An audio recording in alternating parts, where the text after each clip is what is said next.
Oh, sorry. Had the face shield thing covered. Good morning, good afternoon, and good evening. I didn't set up earlier. Hold on. It's not bad.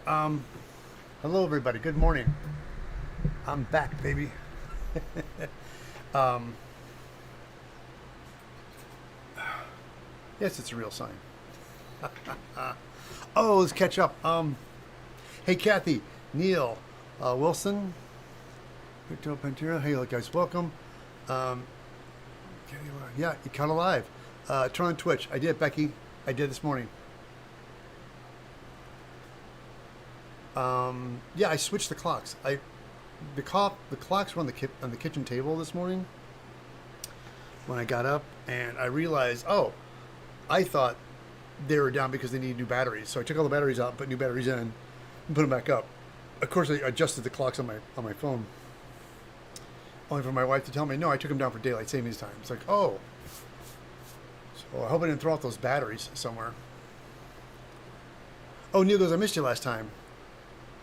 I was right next. Oh, you were. Were you doing the working on something? I know those guys did a big haunted thing. I got invited. I wanted to go, but I just got exhausted because I got a job now. So when I come home, I usually just kind of, because some people can do that thing where they work all day and then go out and do something in the evening and go. Like my body's still adjusting to work, so I'm not there yet. I probably will be eventually, but right now I'm old. So when I come home, I go to sleep because I got to work the next day. So guys, everybody, thank you for joining me today. Today we're since I'm working, there's other projects I'm still working on. My friend needs these masks and these hats. Right now we're just going to do the mask today. I got 3 of them I have to make. There's some stuff that's already been pre-assembled, and I got some work still to be done on these masks. So I figured it'd be streaming. Hey, Leo, good morning. Thank you. Loud Movies. Yeah, that was it. I got an invitation to it. Chris invited me to it.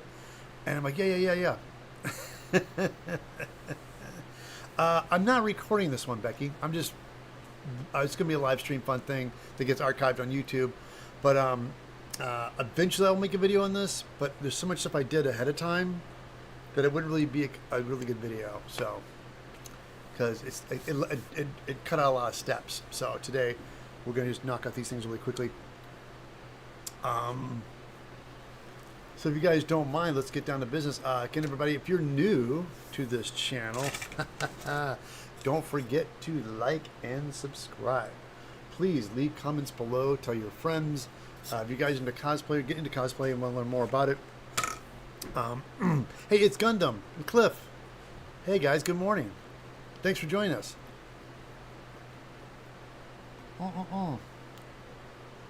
Yeah, we're gonna do some crafty stuff today, guys.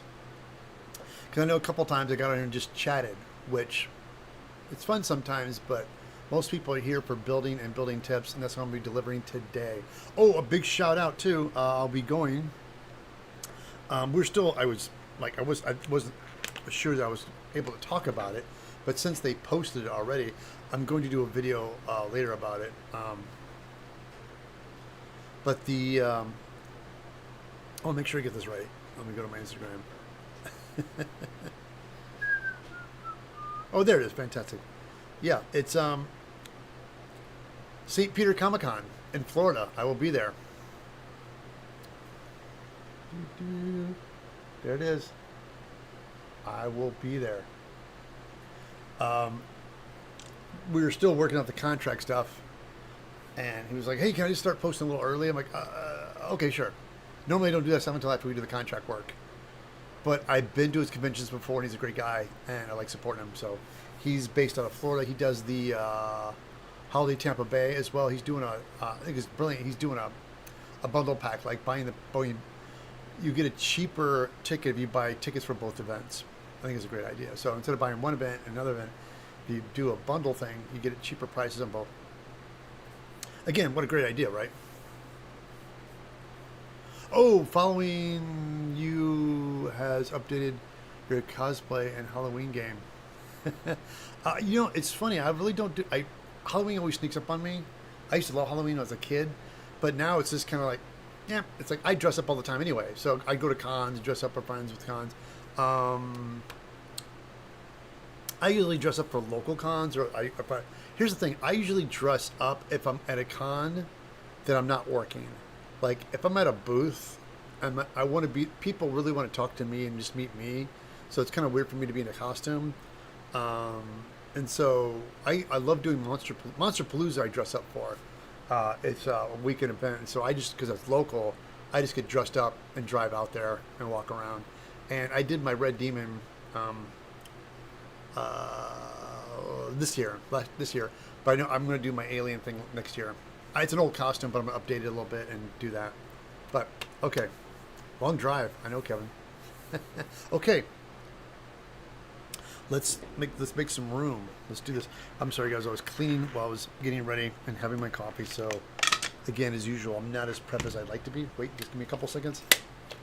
Let's put some things back. Hold on.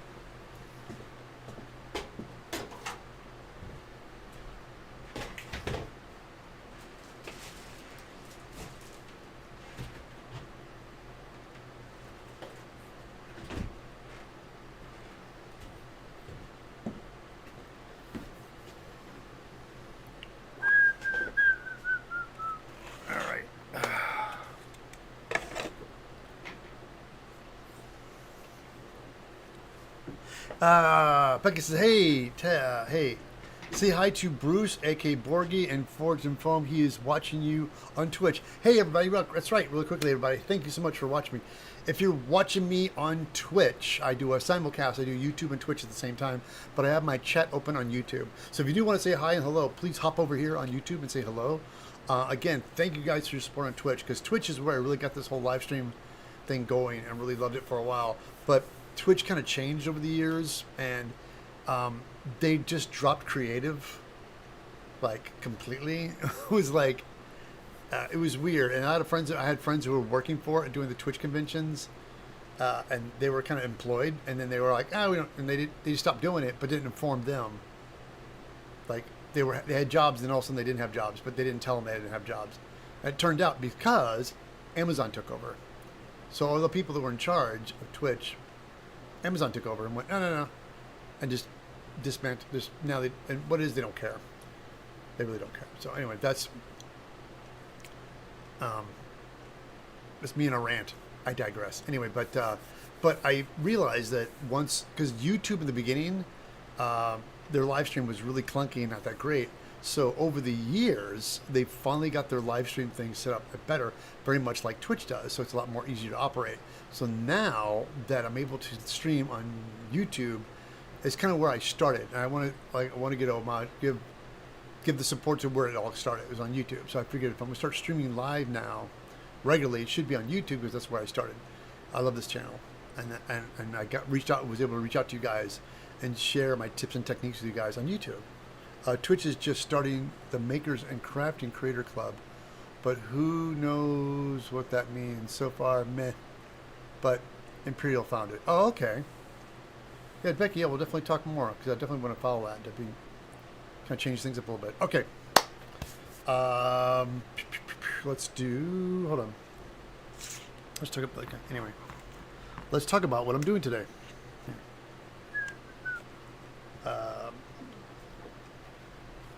This is the mask we're doing today. I have to make 3 of these. This was I could use this one, but I think I'm gonna. I like this. The director signed off on this, and I like it.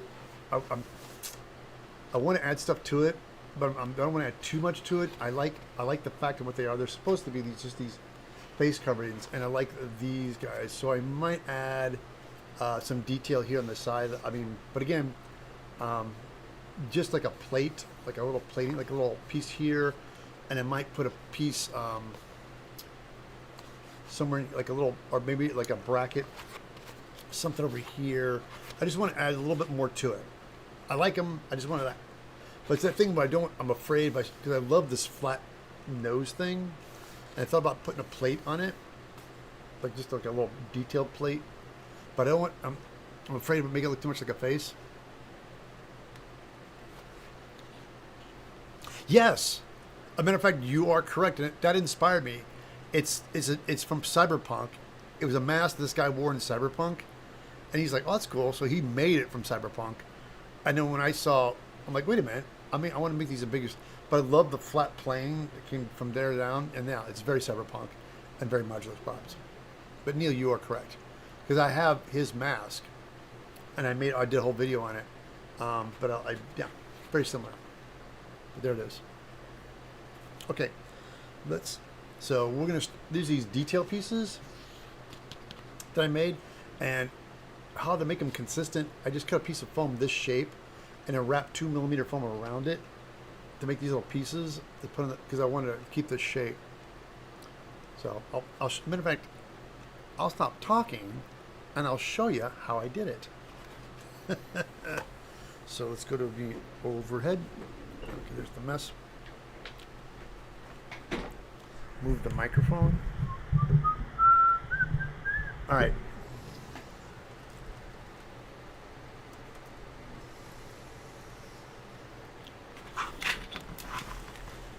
This is what I'm tracing. I got this pattern. Let's get you guys a little closer. All right. But I got 1, 2, 3, 4. Yeah, I just need 2 more. I'm making 6 of these total. Oh, hold on, guys. Here's my fan. Let me turn this fan off for a minute.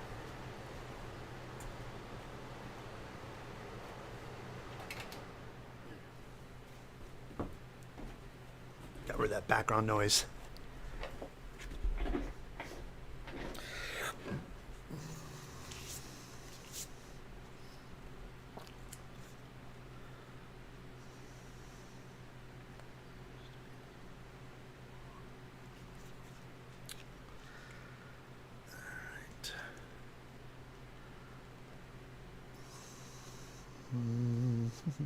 Get that. All right. Make my knife. All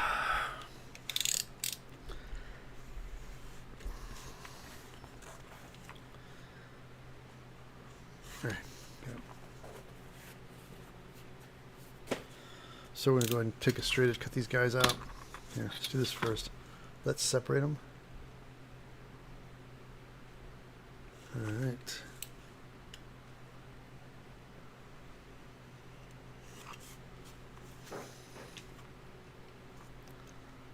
Okay. All right. Now what I'm going to do is, like, when I cut them up, I like to separate them because it makes it easier to work on. So I'm just going to do the edges, the sides first. Like that.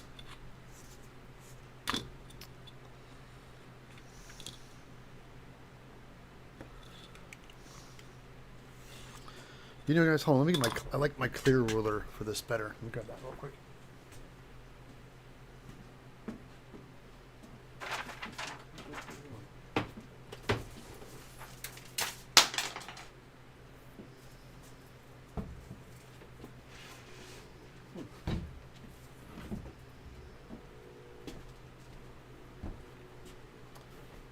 Oh, where is it?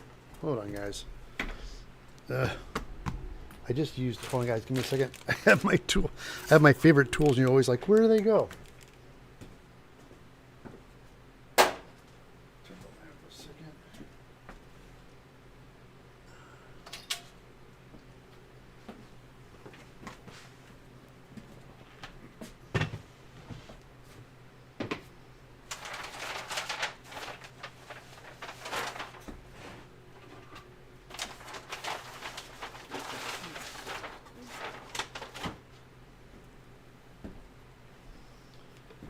Alright, hold on. Well, anyway. It's my favorite ruler. Where the heck? Ah.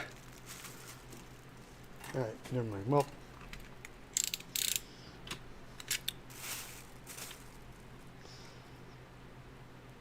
I'm sure it's sitting somewhere where I can't even see it. Okay. So, let me go and just... I just kind of like want to see where I'm at. So let's do it like... Because with a clear ruler, you can kind of see where you're going. I really like it. I prefer that ruler a lot.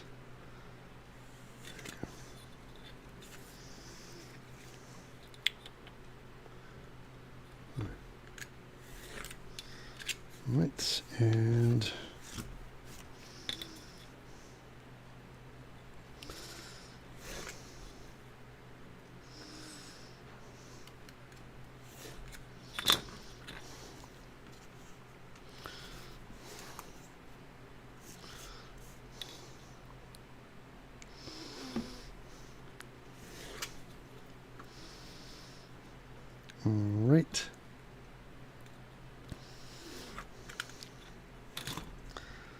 Okay.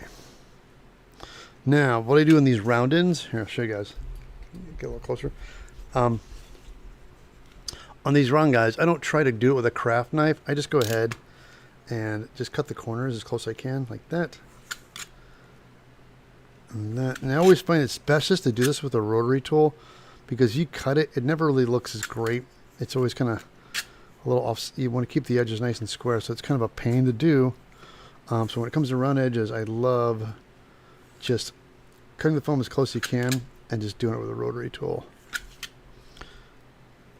But I just want to, I always like to cut up the excess. It just minimizes the grinding you have to do. Less dust, as they say. So, but you notice I don't cut directly on the line. I get close because I need the line to follow. So I don't want to cut the line itself. But you do want to get a vacuum cleaner because you're going to be cleaning up all these little foam chunks. All right. That.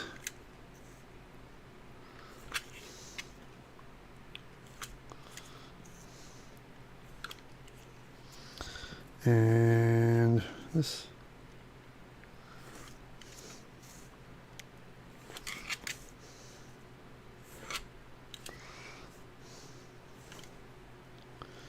All right, good, good, good. Now, let's get my sanding drum. I have a stone bit. That's always for cleanup. I like when I'm removing foam, I like to do it quicker. I like the sanding drum, so let's get that. All right. Got it. Now before I start, I like to put in my earplugs, because it does get annoying after a while, so you want to protect your ears. I'm definitely going to mute the microphone so you guys don't have to hear it either.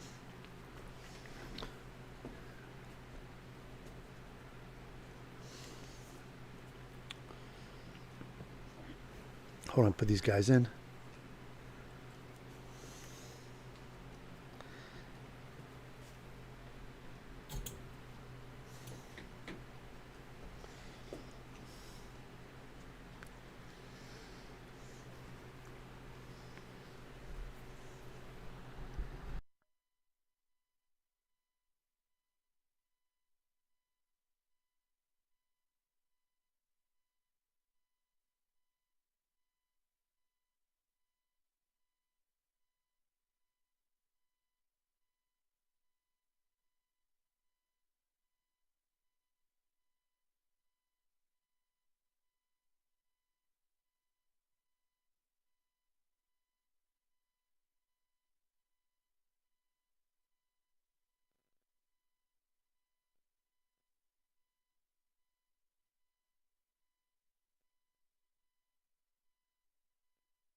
Okay, I'm back now. Oh, Kevin, sorry. Yes, guys. He's referring to this. Yes, I have a burn. This was, I was working at the shop. This is the thing I was working on. This big thing. Again, I can't really talk about in details, but it was this foam thing I'm working on. And I was holding a strap, and I'm like, oh, that's that strap. And I went to shoot hot glue on the strap. I missed the strap completely. And of course, I couldn't see because my hands are, so it shot right down on top of me. And usually with hot glue, you can get to it pretty quick and wipe it off. But it got, I'm like, and so it took me a while to get my hand out. And so by the time I did that, it gave me a burn. So that is, behold, that is a hot glue burn. So again, everybody, be careful, because usually it's the gun I was using wasn't like the super industrial high temp ones, but the fact is it was just so concentrated. It dropped right on top of my hand, on a very thin part of my hand. Anywhere else in your fingers is a little bit thicker, but the top of my hand. Can you guys hear me? Yeah, I can see it.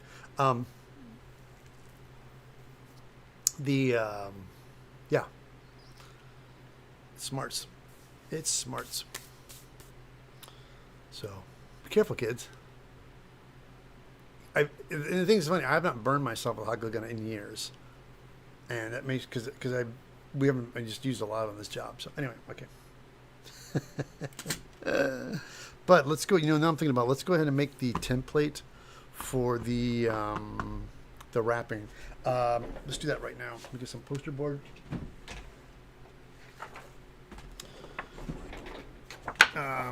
Inch strips. So I realized I don't. When I made this before, it's the template for the base, but I did not make a template for the 2mm foam to wrap around. So we're going to do that. So I'm going to cut a 1-inch strip of poster board to make our pattern. Dang it! Where's my clear ruler? I love that thing. It's driving me nuts. I don't know where it's at. Hold on.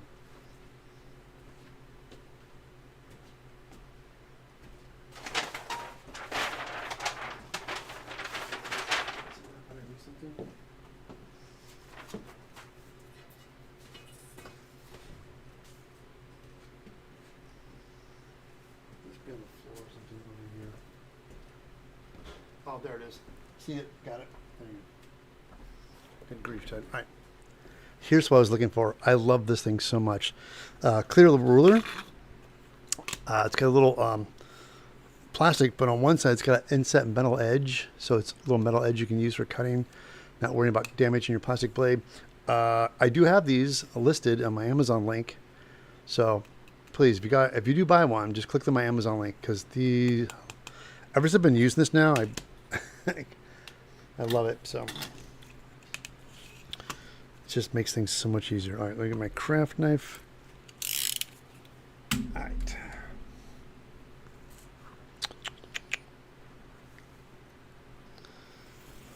There you go. And then we're going to do an inch, which is funny because you can do the inch right here, like this. So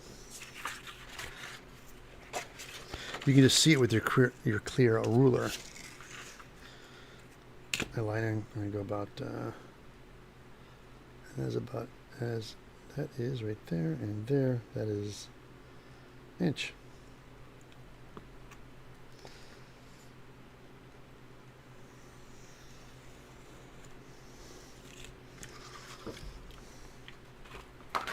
So we're all going to get some 2mm foam, because I have to figure out what the distance is when wrapping this. Now, you could do it with a piece of poster board, but you're not going to get the exact measurements. So the best thing to do is to cut some EVA foam. It's the same diameter, right? So it looks some. Sorry, guys. That strip looks a little off. Let me cut that strip again. I think it shifted on me when I was cutting. So make sure it's really an inch. Hold on. We use the cutting mat as well, so I'll do two things. Lamp the mat, go like there, and there. Perfect, okay.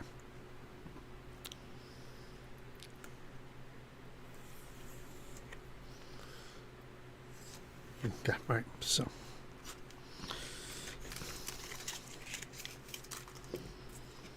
Now, let's get some 2mm foam. Let's bring you guys up a little bit. And let's take a moment to clean off my desk. Let's pick up these little scrap foam pieces. Put my stone bit back. All right.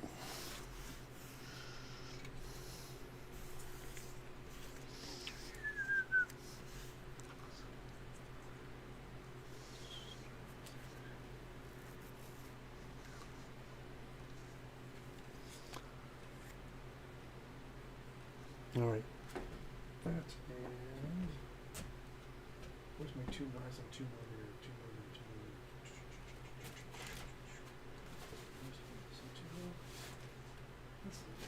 I think it's still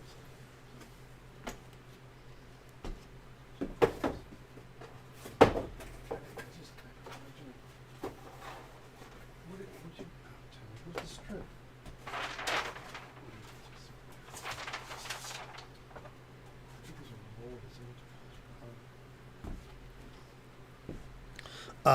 My 2mm foam I love using the most is WTF foam, and I've been reaching out to the guy. I haven't heard from him lately, but it seems more and more difficult to find, and I don't know if he's still doing it, or I reached out to him one time and said, hey man, you still doing this foam? Because this is my favorite 2mm. A matter of fact, I'm sure I have to check with Cosplay Pros. I'm sure they probably make a dense 1mm. I'll have to look into that, because when you're working with 1mm, you can get the cheap stuff, but it's really stretchy. So when you're putting things down on detail, it has a tendency to distort. But the firmer the 2mm foam is, the better it is for detail. Therefore, you know it's not going to distort or change when you're cutting. So this stuff is really, really dense. That's my favorite to use. So if you do have, if WTF isn't around, when you're ordering 2mm, make sure it's really dense and rigid. So let's go ahead and cut a strip. Oh, I got a handful of trash here. Let me throw it away fast.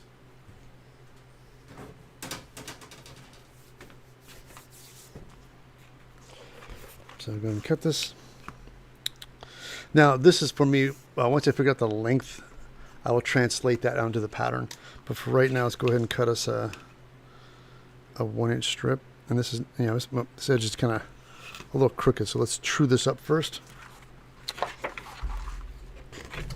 And what I mean by truing something up is that sometimes the factory edge is not square, so I always find a spot on my table to match up the top. It's, you know, make sure it's square as I can get it. I don't know if that's even if that's that square, but anyway, get an edge, make sure it's nice and straight, like so.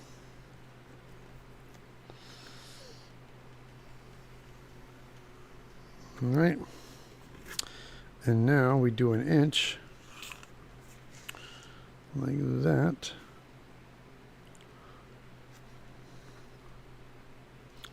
Right on the edge, and we come in on this line knowing it's an exact inch on this edge here too, and that there. Oop, got it. All right.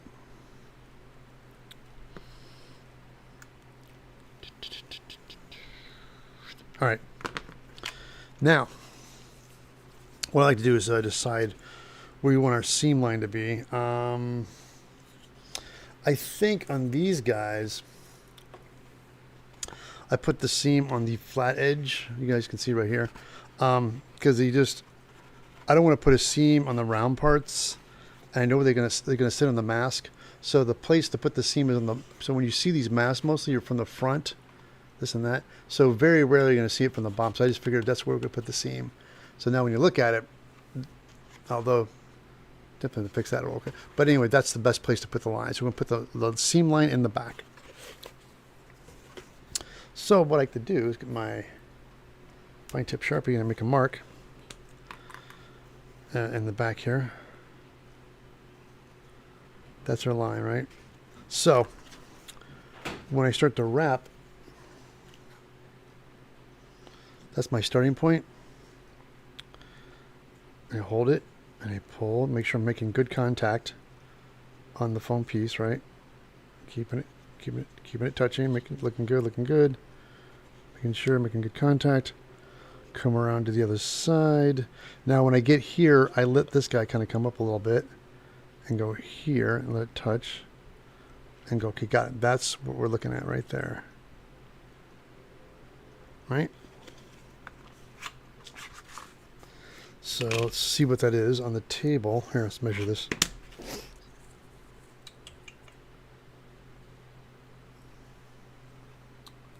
That looks like it's a little under 7. Hold on, make my marks. Sorry, guys.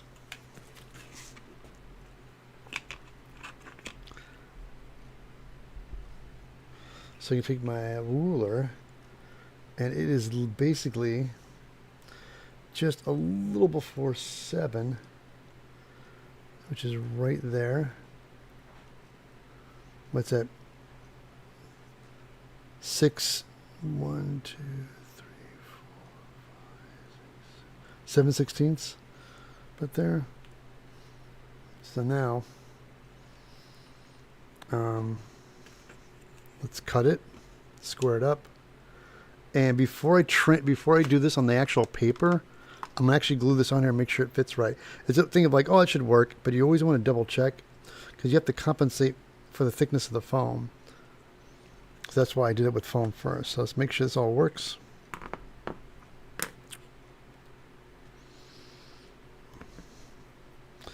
Make sure it's nice and square. It is. Good cut. There. All right. And then we take this guy. Ooh, tell you what, let's grab some contact cement.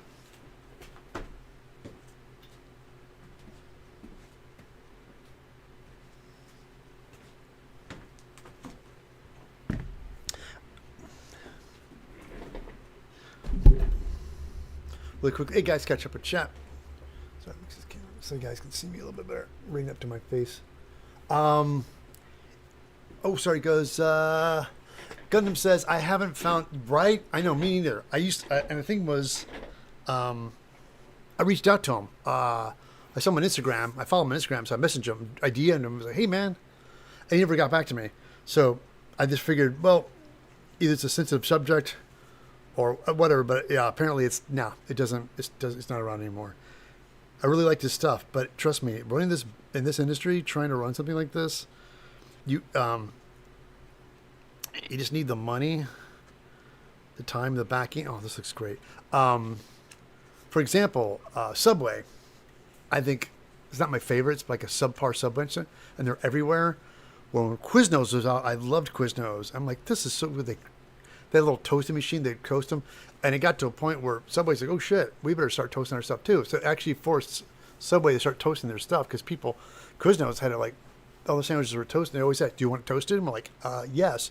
So it would make your sandwich and they would put all the cheese and everything on it and they'd lay it down flat. And it would go through this little cooking machine. It would come out toasted. They'd fold it, boom, wrap it, give it to you. And it was hot. It was great. So, but apparently all of a sudden we're here and they were gone. And I was really bummed out. And all of a sudden I got kind of like, went down the rabbit hole and found out that Quiznos was exploded, but they didn't have the proper amount of backing. Like, it was just bad management. They got it and they were doing well, but they didn't have they took off and it put out a lot of stores, like more they can manage or something like that. And so when they hit hard times, they didn't have the financing to help them through the trouble period. Like I said, when you do stuff, it's just, oh crap, they didn't really have the financial padding. So they tried to get help and nobody would come to their rescue. So it got to a point where they just pulled the plug on them. And they were a superior sandwich. So it goes to show you, if you make something good, it'll do better. I'm like, not particularly. It's about business. You can make a better product, but it doesn't mean anything if you can't get the people. And then when you do it, you have to have the investment and the money to fight the competition. Yeah, it's a tough thing, man. Business. It's like managing my business. It's like I started off YouTube and I loved it. Don't get me wrong, guys. And I love doing this and doing my live streams. And it was doing great for a while. But the thing was, you had to be at it consistently all the time. But it wasn't, sometimes it wouldn't make as much money as you wanted to make. So then you have to take side jobs or things. And so I ended up having to dip back into Hollywood. And then when you dip into Hollywood, it eats up so much time. So it's that fine balance. So that's the dilemma. But again, this is why I'm here right now, because I'm doing a job, but I'm doing my live streams on Sundays at 9 a.m., being consistent and keeping going with the content. I do have a Mega Man helmet pattern that I'm working on and have a video. I'm gonna start editing that soon. Yeah, dude, right? I miss Quiznos too. They were so good. It, yeah, Quiznos toasting was just better. Subway's toasting. Yeah, I think they microwave it or something. I don't know if that they had a conveyor belt thing. Whatever Quiznos had, they had it set up to where it had heating elements and the sandwich would move underneath them, but it had the proper amount of time and the speed on it just, yeah, it worked better. I liked it. So, okay, here you go. Sorry, guys. So it's my piece, and there's a little mark on here. So we're going to start, and I put contact cement just on the bottom edge. I put glue around this edge, and that. So we're going to start right here, and just follow, and make sure you keep it square. I'm wrapping like this. Like that. Come around the edge. Keeping square. Now, when I put contact cement, I make sure I put it on just on the edges on the 2mm as well too, because I want them to make contact. And here we go. The moment of truth. Oh, see, now what I usually do is you pry back a little bit so I can get this right on the contact edge. So, hey, thank you for the donation. That's wonderful. Thanks, Kevin. Hold on. Oh, got it. And then you go like this, and you come back together and touch them like this, and pow! Look at that. There it is. Now you can heat this up a little bit and hold it, get it back in shape. But this is pretty much it. So that is the measurement. That's perfect. So I'm going to make sure this pattern is going to be available to you guys. I want to make sure I make my notes. This is basically what I do off camera when I'm making patterns for my store. So that's that. Sorry, just do it on the edge, Ted.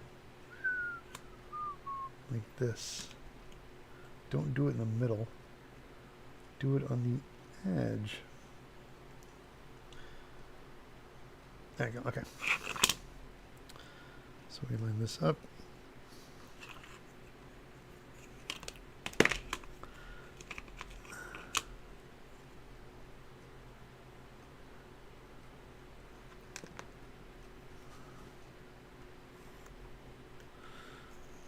All right. So what I do is I label it. I put Goon Mask, which there are names for these characters. I can't remember them. So I know they're bad guys for the movie, so I just put Goon Mask. Goon Mask Vent Detail. So Vent.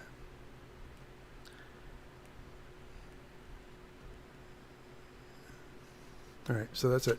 We got that listed, and this is too. So let's do the same thing here. I put Goon Mask. Vent. Just call it Vent Base. It's the base. Vent Base. Got it. All right. So these guys are done. So now I have to cut. Do all these guys.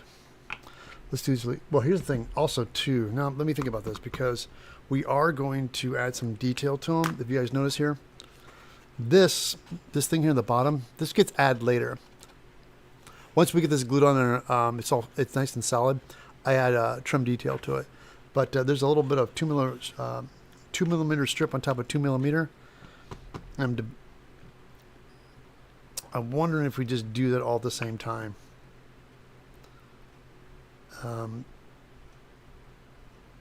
Just glue them instead of just gluing and wrapping them, but then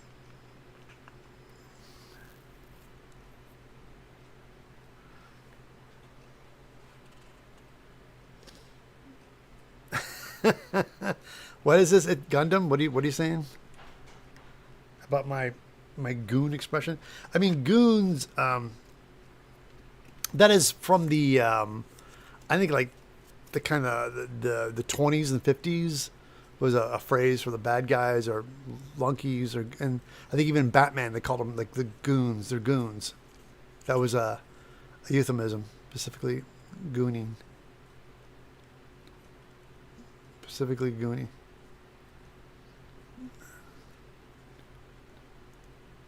I'm not touching that. Yeah, anyway, who cares? All right, let's get to it. So let me go ahead and cut. I need to cut 6. Yeah, let me cut some strips. Let's cut 6 of these, shall we? All right, overhead. Now, we do have a little bit of fall off, these short ends, which is nice. I might keep these and use these pieces to add, because I'm going to add some detail to the helmet, the face mask. So let's keep these. So cut strips. Let's cut some 1-inch strips.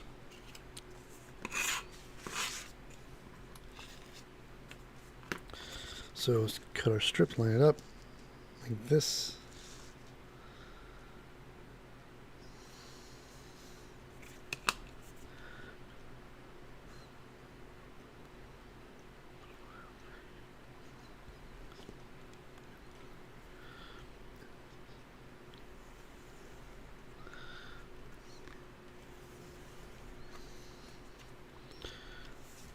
Oops, what happened there?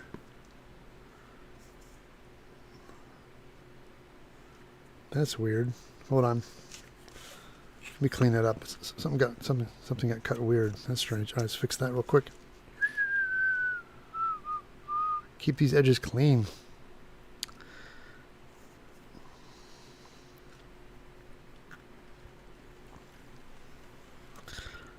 All right, got it.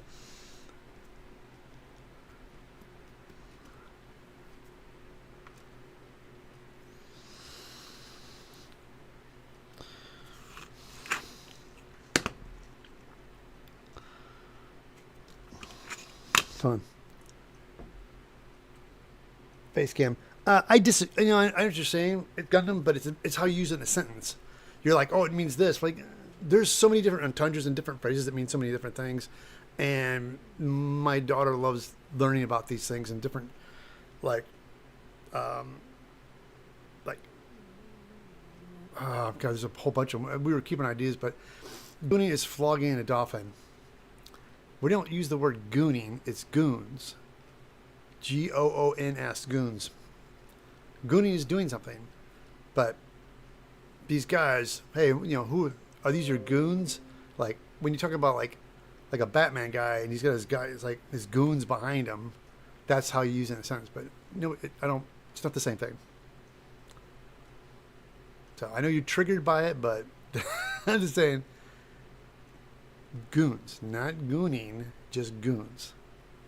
That's how you use it in a sentence. All right. I'm hanging on to it, and you're not taking it away from me. All right. All right, go ahead. Let's get back to trimming like this. Got it. Cut me on a strip. Got it. Another strip.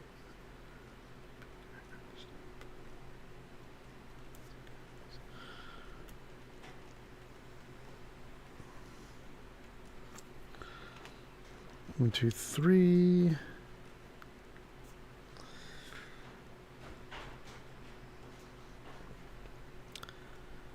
This is 4.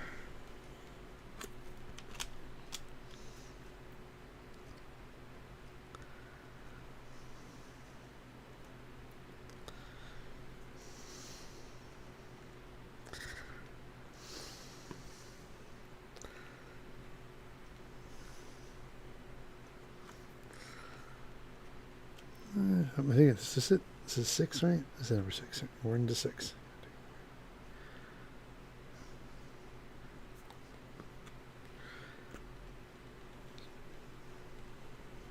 And got it. Okay.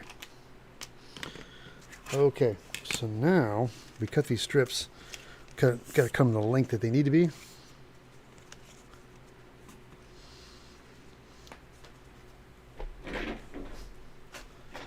What? Hey guys, really? Oh man, sorry, the glare. Turn this glare down. Big shout out to my friend, Creatix Brit, Creative Brit. Brit, welcome. How you doing? Good morning. Question: why not use a rotary cutter for the type of work you do? Seems like a rotary cutter. I don't understand. I mean, I use a rotary cutter sometimes. Oh, you mean the wheels? It's great for fabric, but rotary cutters are great for fabric. I mean, a lot of fabric people use it while they're cutting foam. But I grew up as a fabricator working with mostly wood, plastic, so all the basic tools I use are what I already have. If I was in fabric, if I went from as a fabric person and started getting into cosplay, I would use the wheel tools because that's what they're used to. It's just what you're used to. And in the industry, as a model maker and a prop maker, this is the tool, the craft knife. Use this thing for everything. So when I've switched over to foam, I'm like, I just use the tools I have. The wheels, I think, are cool, but you have less freedom and curving. Jim, like when you're doing a circle or you're cutting something, you need to go, you can't, wheels great for straight cuts. It's good for that. It's good for cutting fabric, guaranteed all the way through. So if I was working with fabric more, I'd probably have a wheel cutter. All right. But Jim, thanks for the questions. I like when people ask questions. More questions in chat, people. I love them. That's how we all learn. All right, let's do this. Overhead.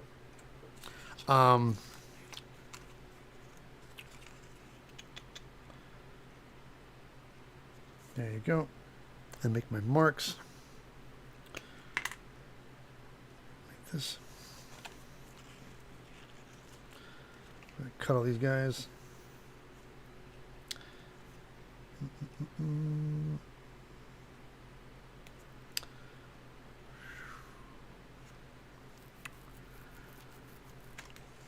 Make sure that's, make sure it's square. It better be square.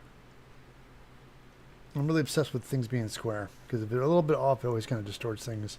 So I'm really big about having things being square. Okay, got that. Got this. I know your eyes are thinking this is probably not this exciting, but I like doing all this little busy work stuff first. Therefore, when you make the mask, these guys are done. They're like separate pieces. You just build them, have them done with. Because this is the most of the work, is doing this stuff. So these vents, and my buddy John.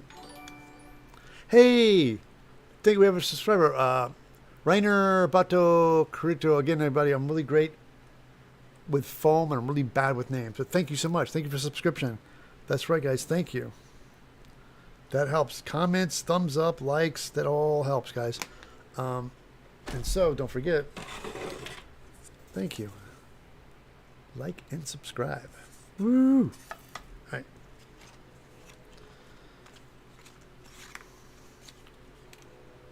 right. Being active and being out there more does help my numbers a lot. I am working on a film right now, which eats up my days, but I am starting to make sure I do something consistently. Post stuff on social media, keep some tips going, and doing these live streams. So, and I have two jobs right now. I'm working on my buddy's film, but I have a show. It's a big show I can't talk about, but my buddy's show I can talk about. So that's what we're doing today. So by working on his show allows me to still do stuff on stream and build stuff. And I can post about it. Because he did a Kickstarter, raises money. He's doing a very unique thing because my buddy John said, what are you talking about? My buddy John Soares is a movie called Eonblade. It's kind of a sequel, but he's smart. Like, he's making a movie to where if you see it and haven't seen the sequel, it's still a self-contained movie. It's kind of like Serenity. For all you Firefly fans out there, when they made it, turn the TV show into a movie, they made a terrible trailer for it because the trailer looked like you had to know what was going on in the series. So, which was catering to the fans. And I'm like, dude, it's a movie based on a TV show. You don't need to sell to the fans. They're going to go anyway. So they made a trailer with all that kind of inside jokes and nods. So people who saw the movie are like, oh, is that from the TV show? I didn't watch the show, so I'm not going to watch the movie. And that's what happened. So when the movie came out, it didn't do that well. It exploded from the fan base, and it made money. It would have been really successful if the trailer house didn't cut a crappy trailer for it. It's such a great movie, and they should have cut it like a bunch of renegades, like make it like a separate, like a story, like, you know, like these guys are space pirates, like do it as like don't have any like, but when it's anyway. I can go on a soapbox about it because they just but again, people are always wanting a sequel and all that stuff, and just the studio killed that movie. They killed that series, and Josh Whedon tried to do it with a movie, and again, he got like super. Again, I know it sounds crazy, guys. It was $30 million he did for the movie, which is not a lot of money for a feature film these days. Even back then, when it's early 90s or 2000, early 2000s. But I worked on it, and that's how I knew about the budget, because Brad, the prop masters on it, was being a pain in the ass. Like, we have no money. We have no money. I'm like, you got money, dude. You just don't pocket half of the money, and you'd be all right. But anyway, so we did all this great stuff for it, but it was like on a budget, and Josh Whedon, being a low budget, he had to shoot it quickly. So he didn't have a lot of money to lollygag and take time. He had to shoot pretty fast. And he's a TV director, so he knew how to do it. So he brought his TV crew and shot a movie with his TV crew. And he shot and lit things, made everything look beautiful. And thus, now we have that fantastic movie. And now when people watch it, who find the movie separately, like, oh, what a great show, what a great movie.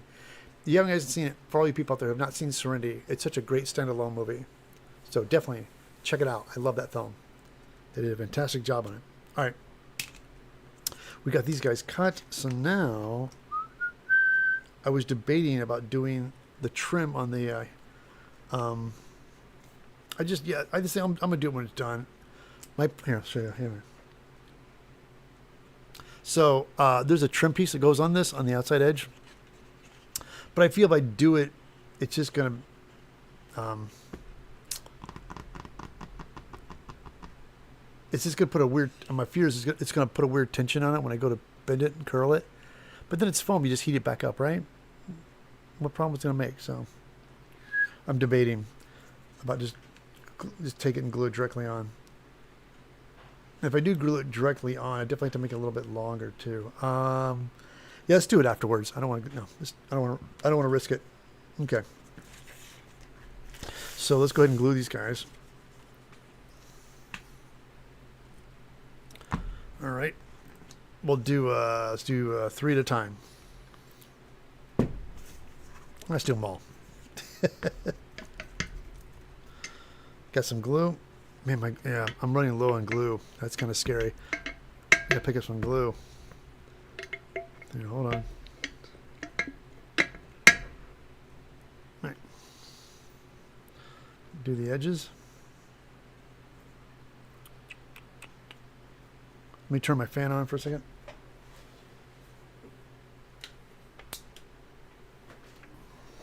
I have a little blower off the side of my camera, so when I'm working with contact cement, it's also blowing everything on my table here. Hold on. It blows it across the table, so I don't inhale it. So, because you don't want to mess around with contact cement, because the vapor level is very, very strong. So if you're working with it in your house, you want to make sure you have a cross strap, like a window open, and make sure you wear a mask. I don't have a mask on because I have a fan blowing in my face, but also I'm in a big shop upstairs. But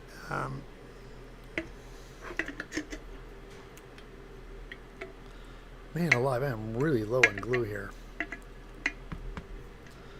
didn't realize how low my glue is. I need to order some glue.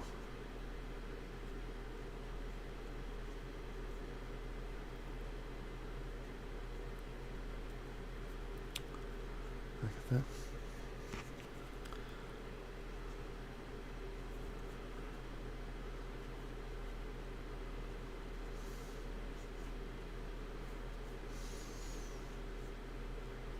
Matter of fact, I'll run over to Home Depot and pick up a gallon of DAP. I am low on glue. I used to use barge cement because it was what I used to use in the industry, but it's very expensive. And then when I started paying for it, I'm like, wait a minute, this stuff's super expensive. And sometimes it was hard to get. So after a while, I just started using DAP because it was doing the same thing. So.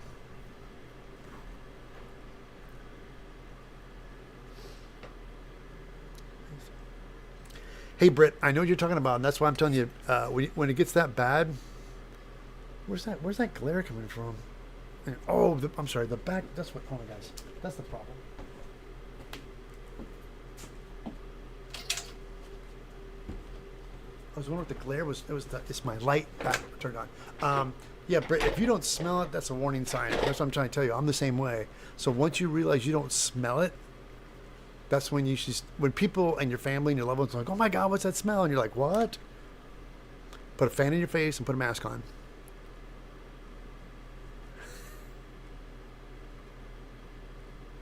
Oh, Brett. Telling you, mask.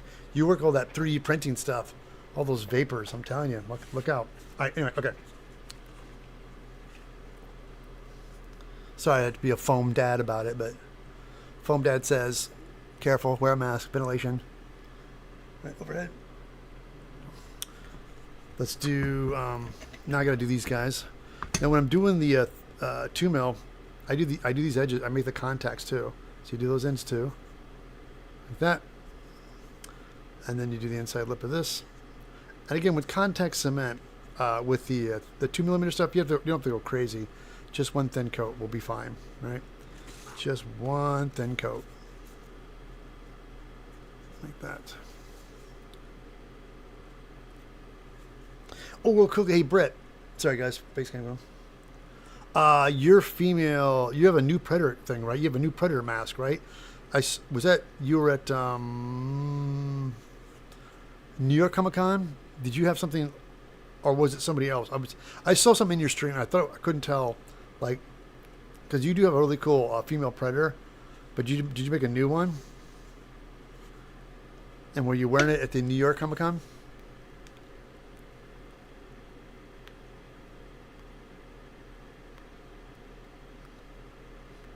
Okay.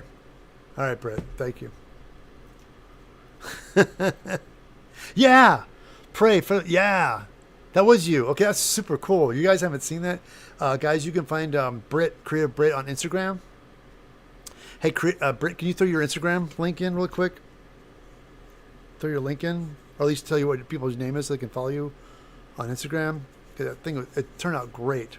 Yes, it was New York Comic Con. Yeah, I saw a picture. I'm like, oh my God, that looks amazing. I'm like, oh crap, that's Britt.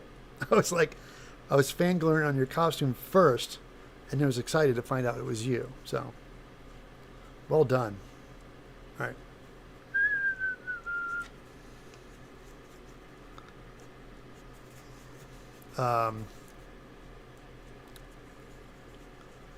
Yeah, guys. Yeah, Britt's gonna throw it in there, guys. Definitely check it out. Give her a follow. Super awesome. She is a 3D printing nerd.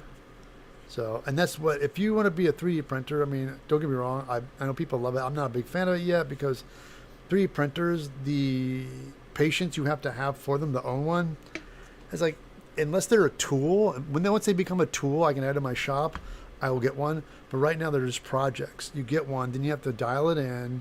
Then you have to figure it out because every printer is different. Oh, wait, the print didn't work. Why? Then you have to re-engineer it. Well, maybe the table wasn't. It's like all this stuff you have to do. I'm like, I don't have that patience because the people that do are people who are a little tech savvy, like Britt, who knows how to mess with the printer and get it to work, vice versa, whatever. And they get really into it. But then the knowledge you have to start learning, you have to learn about them. It's not just something you can just do. Oh, it won't let you link. Okay. Well, Britt, just type in, don't put the at, just put your name in. You can at least do it without an at. Just put your actual name, how it reads, and how it reads. Because you're right, YouTube won't let you do that. That's correct. I'm sorry. You're right. I'm not on Twitch, guys. Because Amazon owns that, right? All right, see. Totally 3D printing is perfect, but yet it's getting better all the time. I use it as a tool to combine with other crafts. My name across the platforms, as you see. Oh, okay, there's guys. So just correct, yeah. Her name's, and just look for it on Instagram. You'll find her. She's awesome. Okay. Let me turn this off for a second. It is really windy today. Really windy outside. Okay. Eventually, now I'm working, I'm going to get some of those rollerblade wheels for my chairs. Have you seen people advertising these little rollerblade wheels you can put onto your office chairs? I'm like, that's what I want to do upstairs with this one. Now that I'm working. Hold on, guys. I haven't took a sip of my coffee in some time. Let's do it really quick. Oh. Daniel's saying, switch to your laptop. All right.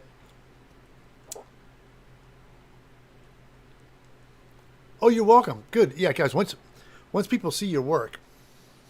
Man, it's so blown out. Why is it so blown out here? Let me see if I can knock this down a little bit. Is that helping? No, not really. Try to knock some of the flare. Oh, well, a little bit.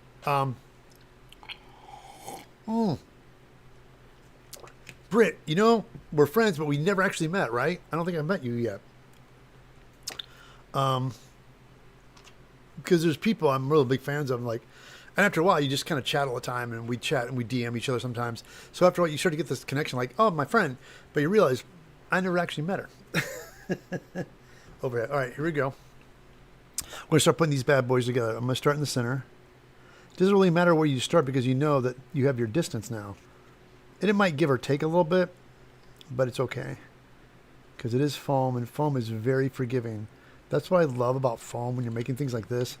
If you're a little off, it's not the end of the world. But if you're dealing with like plastics and wood, it's just everything has to be, you have to measure. And granted, I do, but there's sometimes where just the little finite things are a little maddening sometimes. So like, okay, when I get to this part, I'll show you my little trick here. You go like this, keep it on the edge, right? And when it gets close to it, you have to pry apart just a little bit like this, and then make it a V, right? And then come by, push them together, let them touch. Yeah. And again, there'll be a little bit of tension there, but you're going to come back here later and heat it all. All right, so we got two. Set these guys over here. Moving on. Do it again. Here we go.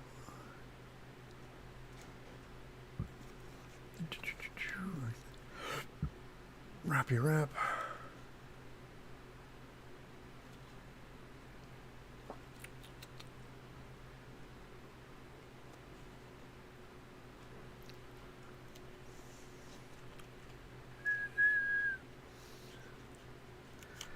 Excellent. Wrap around. Oh, not yet. See, I knew it. I think I would remember that.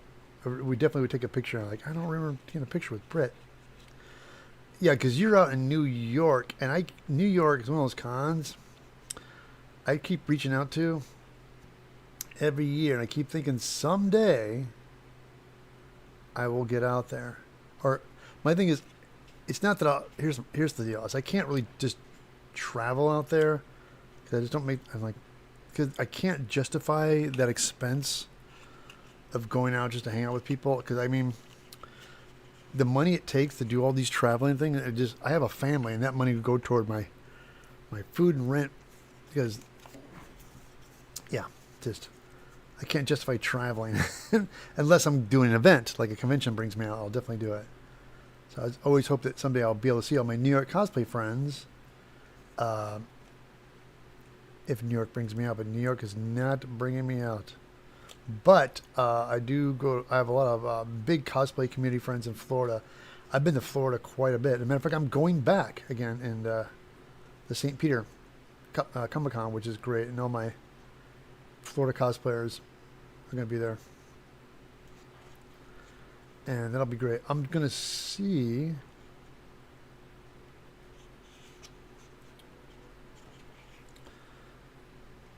If I'm not up to my eyeballs in work, I'd like to stay a little bit, stay one day longer. Because I never really get to see things as much. I get to go and fly out and see stuff, and then I'm traveling right back again, usually on Sunday. But usually they don't mind what day you fly back.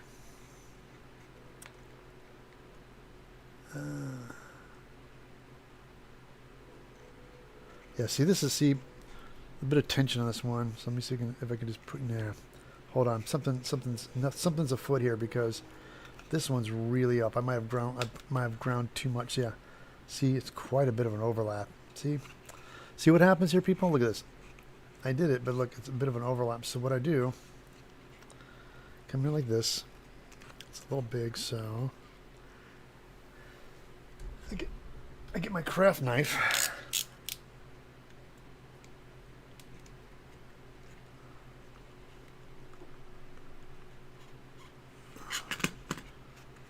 Come back through here.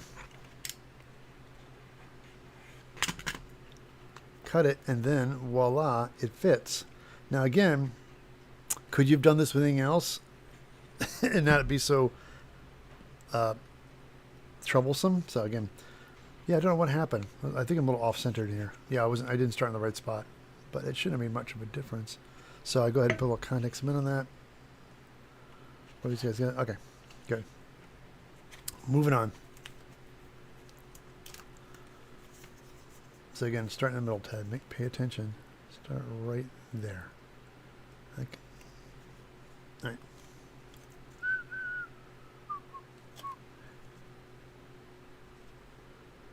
Follow the edge.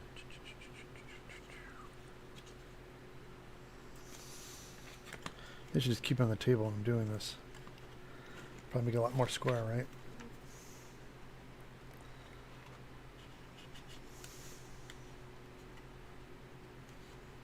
Yeah, it's a lot easier doing it on the table, isn't it? Yeah, I should have just done that, right?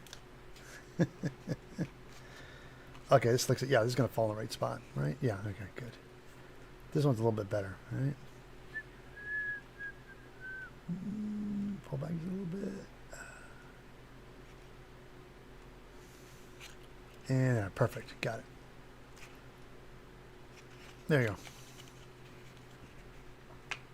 And one more. So we got all these guys right here. You guys can see this one, letting this one dry a little bit. We got one more.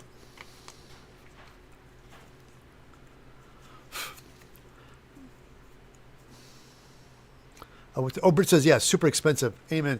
Man, traveling, guys, like, I love Dragon Con. I love Dragon Con. I went once in 2016.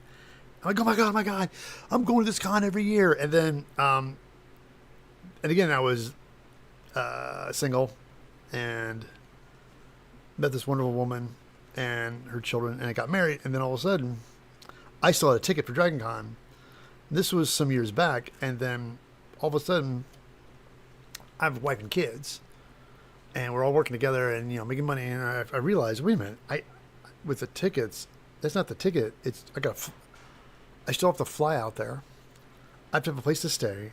And it just started adding up. I'm like, and I finally realized the harsh reality. It set in, I'm like, oh my God, I have to sell this ticket. I can't go. So my wife said, are you going to go? I said, I can't.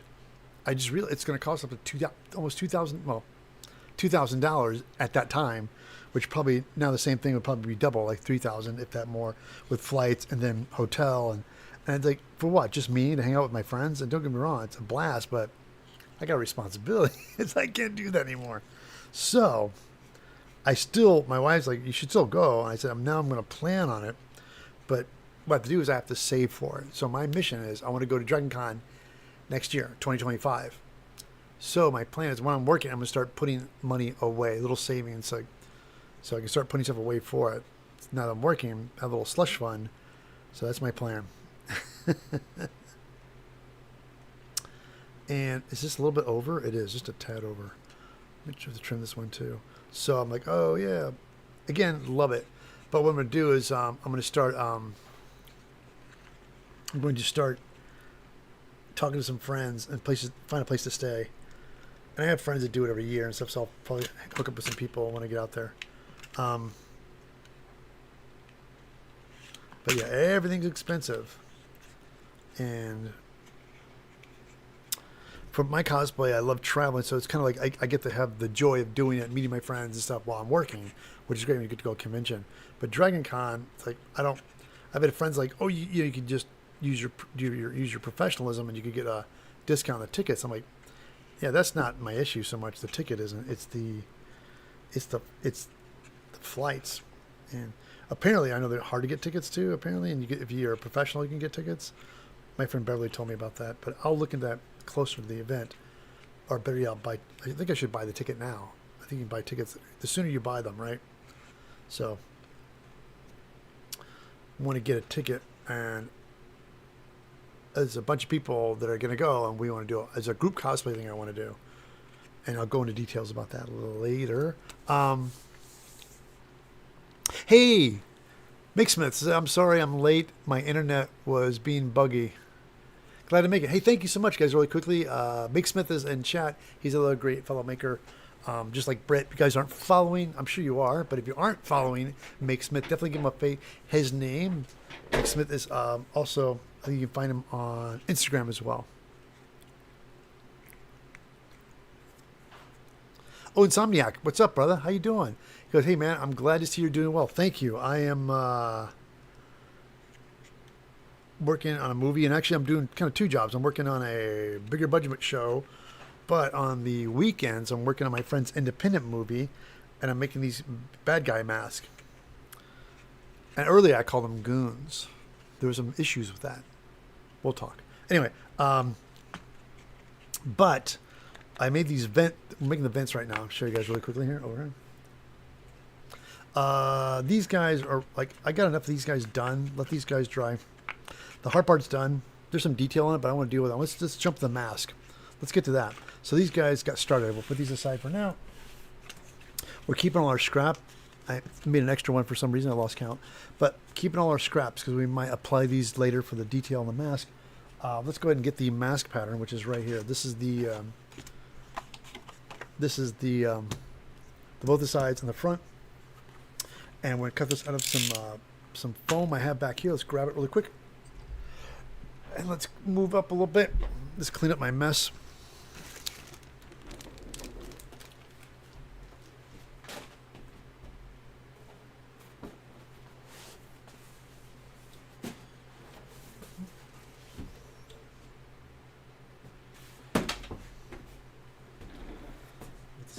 Oh, again, this is detail pieces. We don't want to lose these.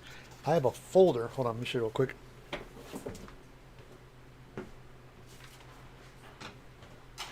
Every time I'm doing patterns, I keep track of everything. This is my, of course, the Eonblade Good mask. So every time I make something, I always have some place to put it. So we're done with these guys. So if I'm not using them, I always put them away because you'll lose them. So always good to have an envelope. Keep track of your patterns so you don't lose them. All right, now don't forget to like and subscribe. All right, now let's get some foam. So we're gonna make surprisingly only 3. We only need to make 3. Now in the show, there's more than 3 bad guys, but we've learned when you're making movies, you never see more than 3 guys at one time. So, so when you're doing stuff, it's always good to make a couple costumes. But same thing with movies and low budget stuff when they do things. Where are my white markers? Oh man.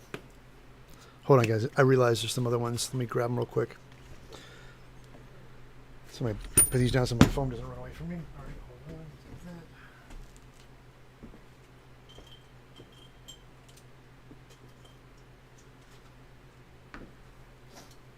All right.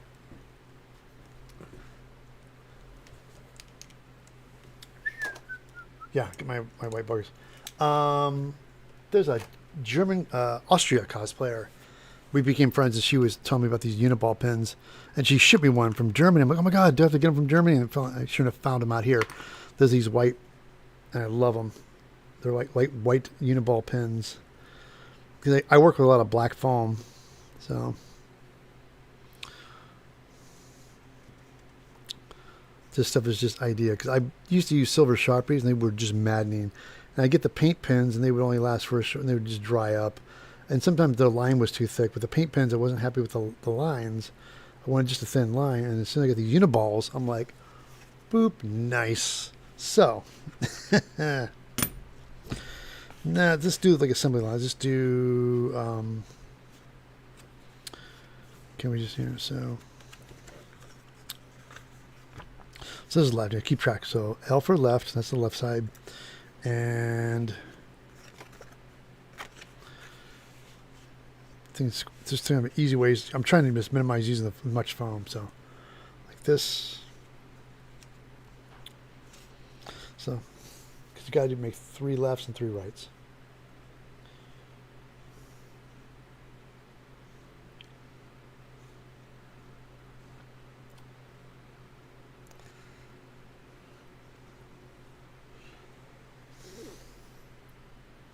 This foam too. In the show, these guys wear hats, and I'll be making those too.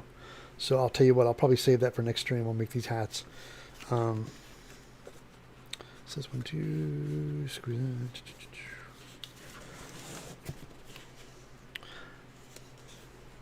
Yeah, when you work with foam, you just find you get more and more compulsive, like about just getting the maximum use out of foam. So trying to, I don't like things touching, but I want to keep. I just like trying to use a maximum amount of foam.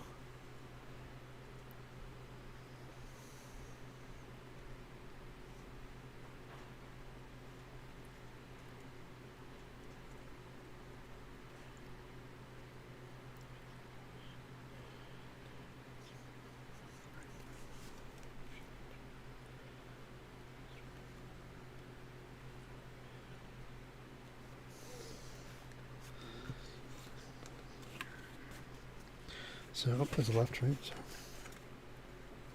Yeah, it's also left. All right, good. Now we're going to switch over for the rights.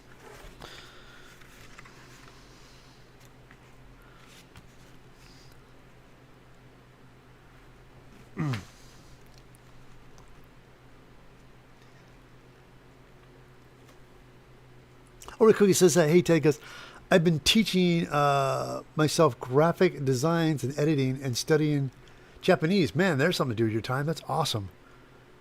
I don't speak any different language. I speak English and gibberish. How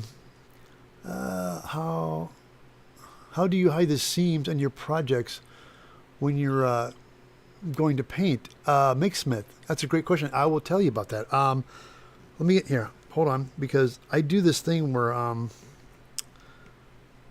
will show you. I'm sorry. That's a great question. I usually will glue the seams together, and I'll go over the edge.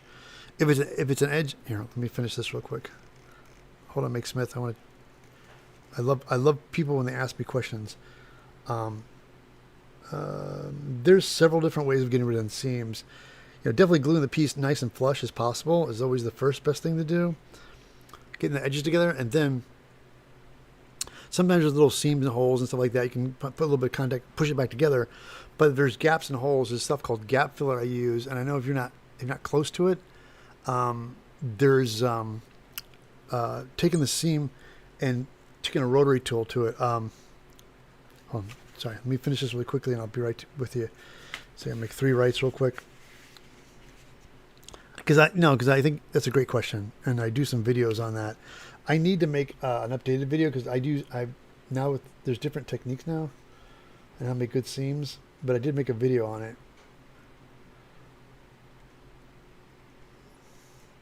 Hey, Becky, Becky's here, right? Becky, you here, right? If you're still here, Beck, I wonder, I made a video.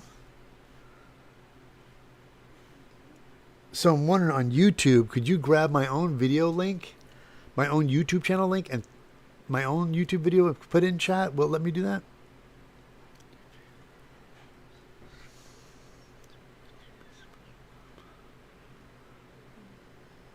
Did you make spikes yourself? Must have taken forever. Which spikes? I'm sorry, there's a different conversation. Oh, I've been procrastinating on making spikes on a leather jacket. I have a few hundred spikes and a handful of patches, but I haven't gotten around to putting them on the jacket. Yeah, it's like doing rhinestones. There's a lot of work because the spikes you have to mount them. You have to kind of put little screw heads behind them with a washer and stuff so they don't pull through the leather. And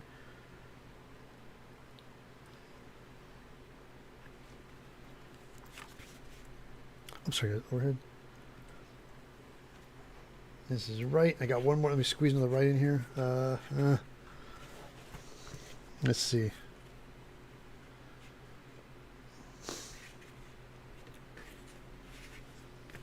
Nope, we gotta do it over here. Let's do it right here.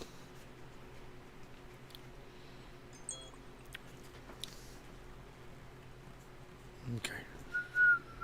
Got this.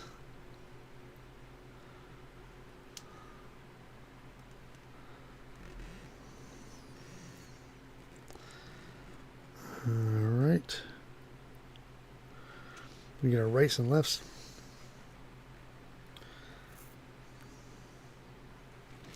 But also working with foam, you do over more time you work with, the better you get. You'll get the same thing down a little bit. I know. When I went to see Adam Savage, I think I was so happy that he was really just wowed by the. He couldn't see like where this. He's like the seams and everything's so clean, and I was like, it's because it came with a lot of practice. Okay, so we got. Oh, that's a right too. So we write right. Put an R for right. Now we got to make. So again, I'm done with this piece. I take it. Throw it in my folder so I don't lose it, like that. And then we move on to this piece right here. This is the front. We need 3 of these. And like this.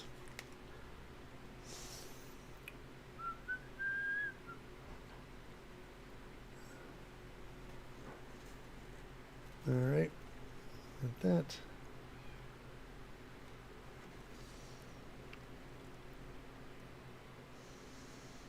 Oh, Chicago screws. Yeah, I remember those too.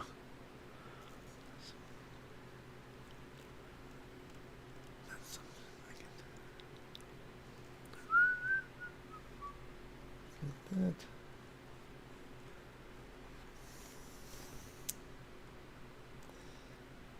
All right. That.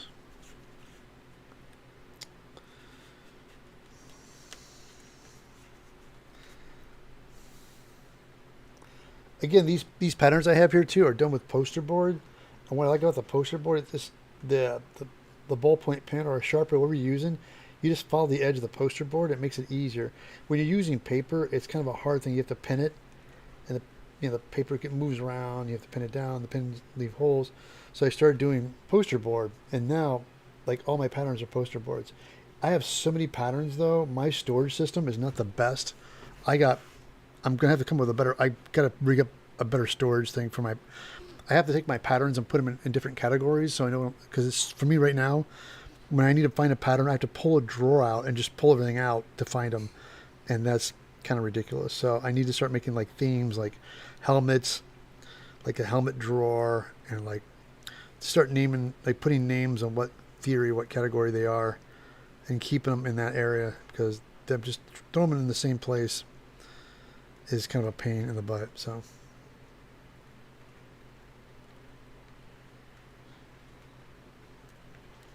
okay, now we got it. We have our mask all traced out. Let's start cutting. And again, now this is done, I take it, put it in the folder, people. Do not lose it. Got it. Okay.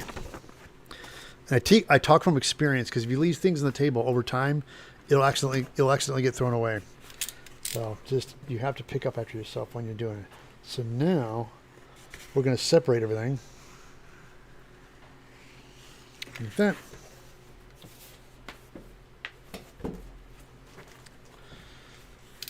Go like this. Just cut between the spaces like that.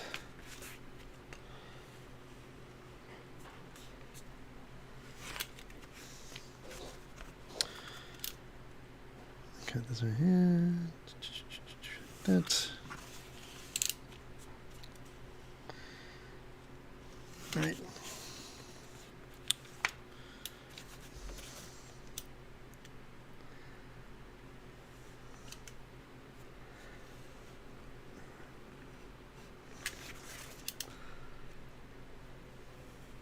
All right, there you go.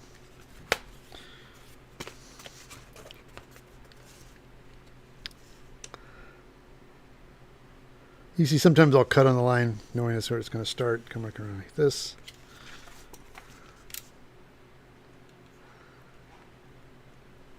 All right.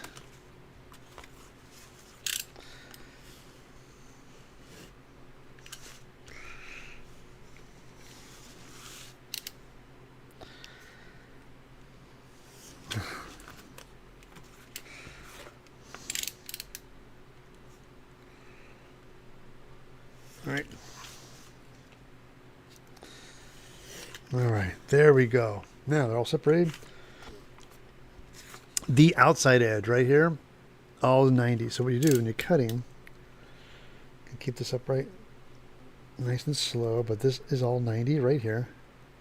on the outside edge.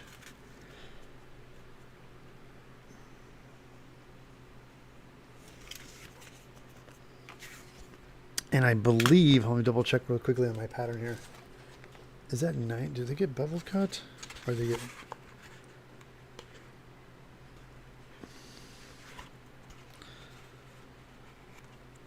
I think that might be just 90 on this, right? Yeah, hold on. So for right now, I think on these guys, on these eye holes here, I'll take my craft knife. Bit of a tight turn, so I do this. And for that, you need a really thin blade. You go like this.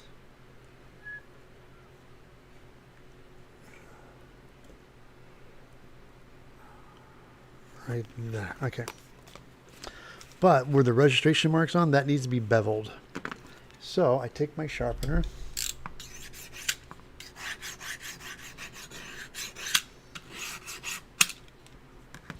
And when I'm cutting, I just tilt my hand. Let's get you guys a little closer here. I'm sorry.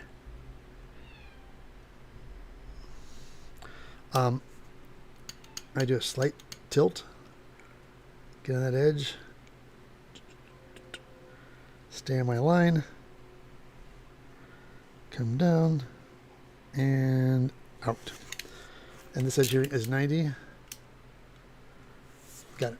Set that aside.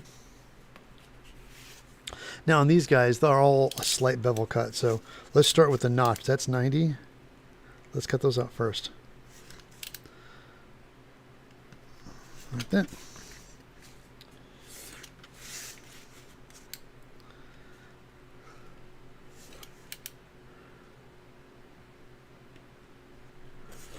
That.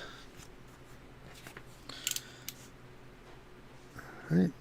Cut like that. Like that. All right, now slight bevel. Here we go. And the way the blade's so wide, I just want to keep it nice. Like that. And that.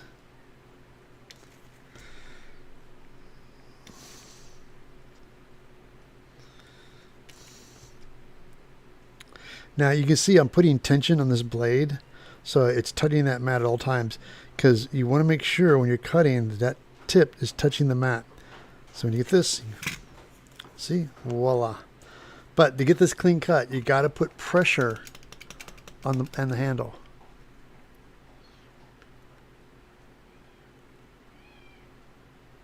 Oh. Look, Mixup says, whenever I use paper, I always layer it with tape. Yeah, exactly. Do what works for you. If you have, man, that's just it's so funny. It's such a white balance. I think I'm just so white. It just glares. Anyway, yeah, he's right. The stiffer, if you don't have poster board access to it, or just you can use tape. Good idea. Makesmith, well done. Okay. So we have to do this. I have to do this 3 times. So again, when you're cutting, just have patience. Again, I'm applying pressure. Watch this. Like, I start, and I'm putting my hand here. I'm putting pressure down. Now I'm not killing it, but I'm making sure I'm touching the table. I'm not cutting the foam so much as I'm cutting the table. So when you're doing this, think about cutting the table. You really just want to cut the table and follow the line. So make sure that blade is touching the table at all times. Around. And notice I turn and rotate because I like cutting this angle. So I just keep moving it to where it makes it easier for me to keep my bevel cut. So again, I'm really focusing on cutting the table. Cut the table. All right, right here too. See? All the way through. And I got some W40. Let's get that really quick.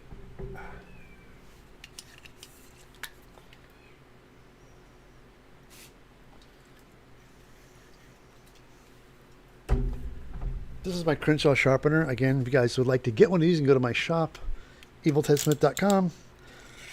And click it. Now, again, how I like using the sharpener is that you can just leave it flat on the table like this and take my blade.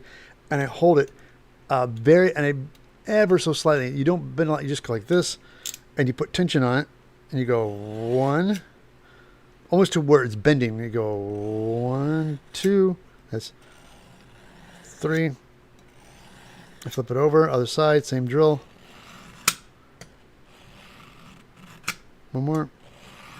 There, and it's sharp again. Here, I got a little WD-40 on it. I'm gonna wipe that off. Okay, bring it back. When cutting, I always try to keep the blade out as much as I need to cut, but when cutting, don't leave it out too long because it's going to move and bend on you. So when you cut, control your depth. All right. So here we go again. Touch the table because we're cutting the table. We're not cutting so much the foam, we're cutting the table.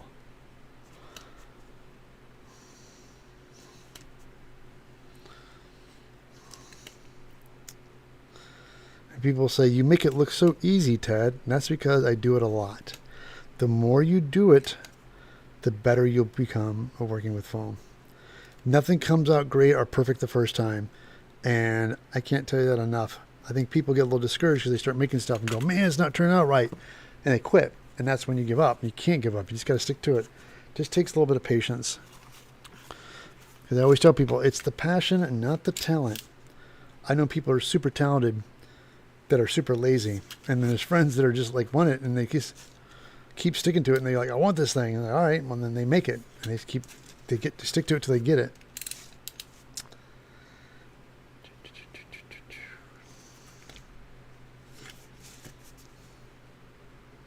Again, this is all 90.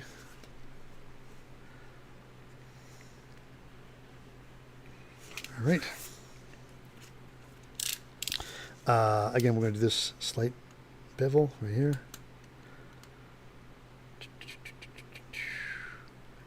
No, I mean slight. I'm not going crazy on it. Just do a slight bevel. Okay. Yeah, too. We'll cut this later. Let's do those all at once. Got that. Slight bevel.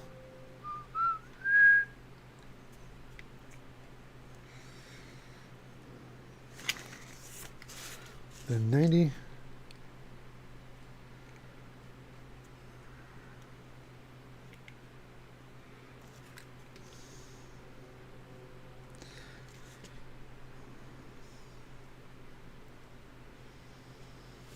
That craft knife there. Keep going. Just back you guys up a little bit. See, there you go.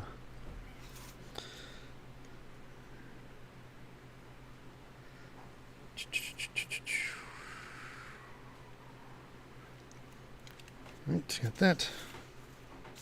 This is 90. That. That. All right.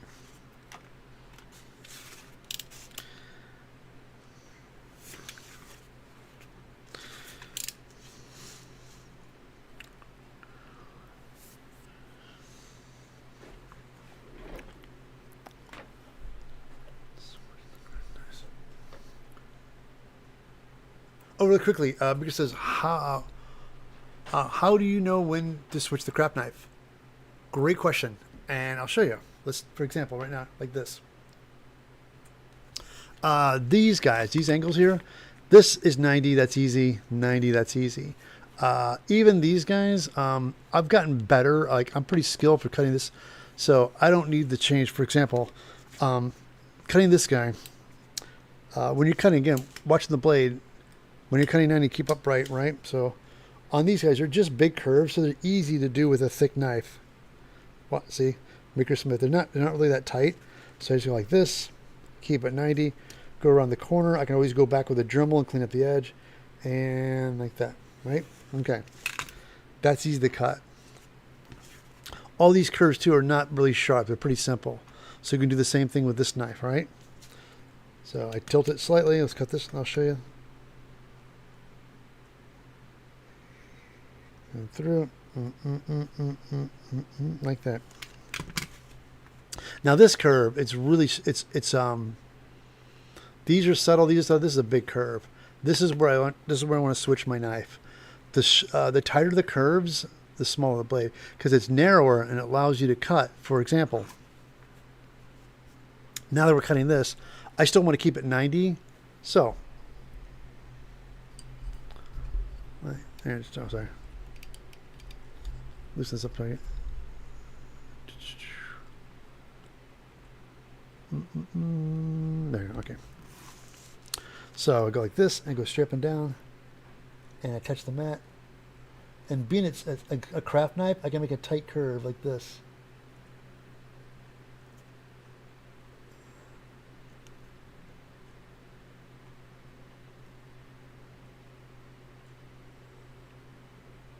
Like that, see? Oop, almost. Get.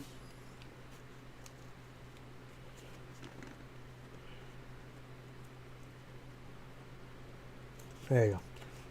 And this is straight, simple, just cut it.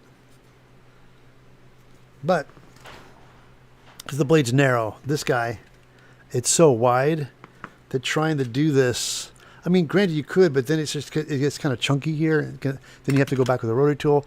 So when you have tighter curves, it's better with the type. So there you go. Oh, speaking of that, I got this one too. Did I cut the other ones? No, I still have these two to cut. This blade's starting to get dull. Let's go ahead and tell you what, let's swap these blades out really quick. Now you could sharpen them, but I always think I like the craft knives. So I like to get a new blade. And it's best to buy them in bulk like this, right? Just go and load it up.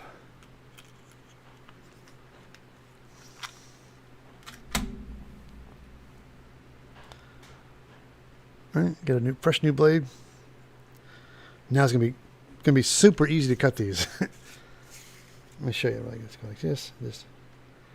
Again, I'm making sure that I'm cutting the table. Staying on my line.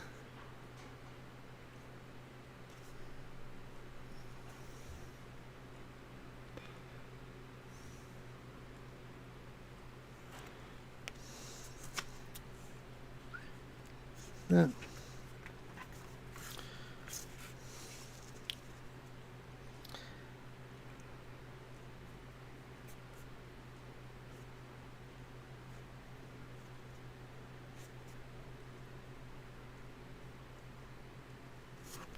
There you go. And that. All right, great.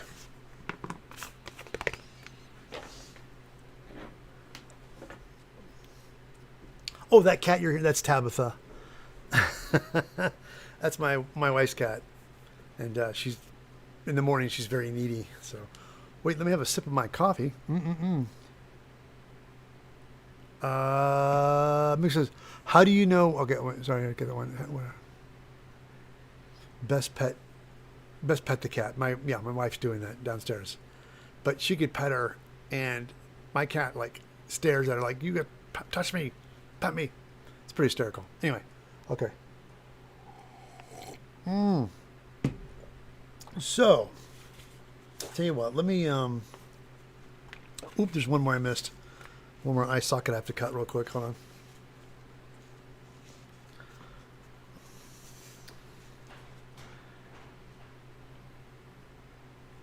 Yeah, it's so much easier when you have a brand new blade.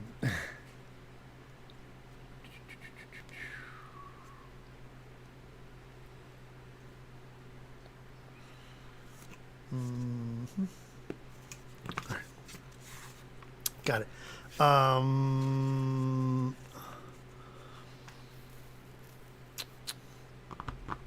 much time do I have? Oh crap. All right, tell you what, let me let's heat curl these guys so we can glue them together. Now, I'm just gonna just curl these ends a little bit. So, hold on, like that. Oops! Holy crap! I missed one. Look at that. See, getting ahead of myself. Let's cut this real quick. All right.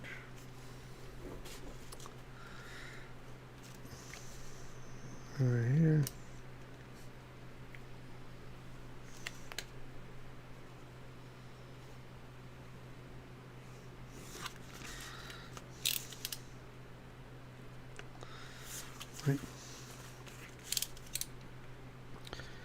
Bevel cut.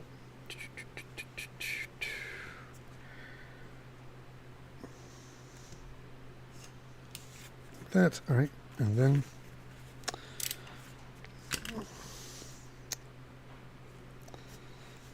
I cut this guy's.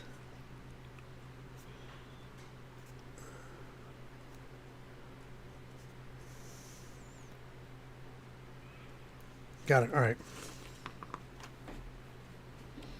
Okay, before we move on to the heat pad, let me just clean up my desk really quick, guys.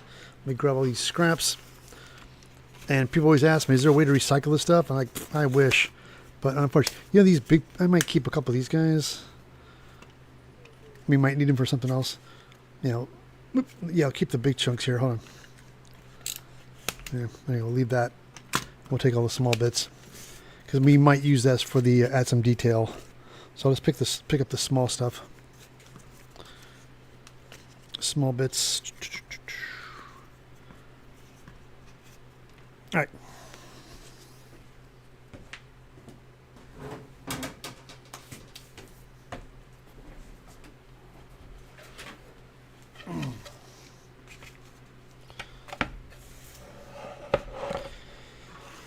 One of the particular things I love about EVA foam is you can heat it and you can shape it. Now, if you keep everything flat and you glue it, it will glue and hold together, but it kind of has this weird tension and it pulls. So you want to kind of match, because to get the look of this, I know for a fact when you look at this piece here, where it curves, like it curves here, it needs to curve here, and it needs to curve here. So I'm just going to heat, and it needs to be like that mostly. So you just heat curl it, make it, and do that first, and just gives it a little bit more better shape to it. So.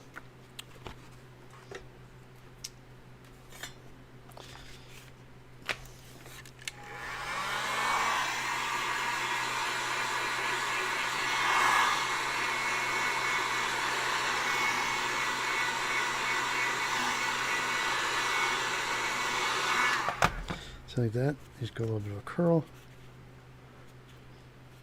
And again, does that be a lot? Just a little bit for that from me, that's nice. And then this thing too.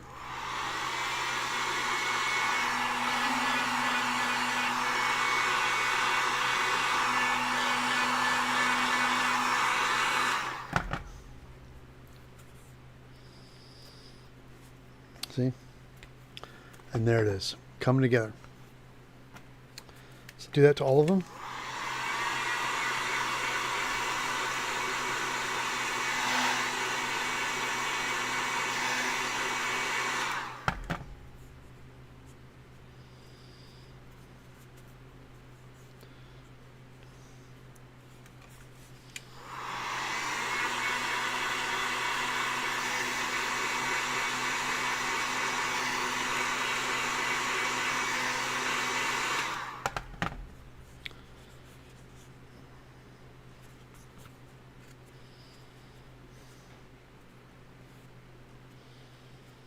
Done, right?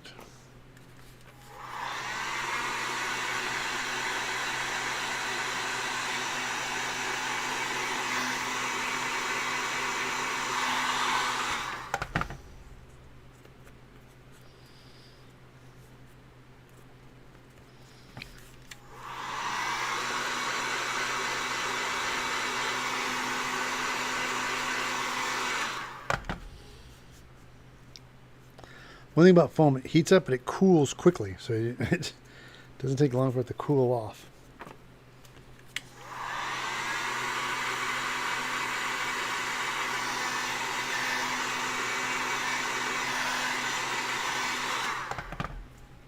You know, normally I would like to take a stone bit and round these edges first, but I really don't want to do it. I just want to get the fun part first. So, because when everything's flat, sometimes I like it just when everything's flat. Take a stone bit, just go and do it all. But for the stream today, I'm just going to be fight. I really want to get one together before we end stream. So I'm going to show you guys what a mask looks like when it's all glued together.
All right, fantastic.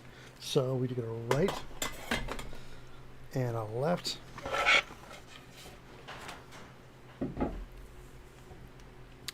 Get some, oh,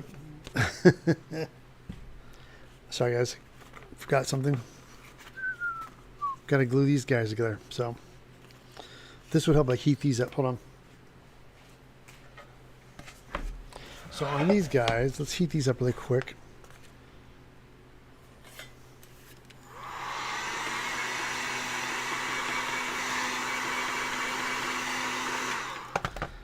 And just do a little bend. I mean, they're going to get glued together anyway, but I think just to get a little bit of a bend to them right there.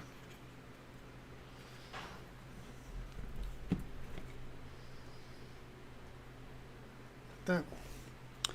And put contact cement in here like this. And that.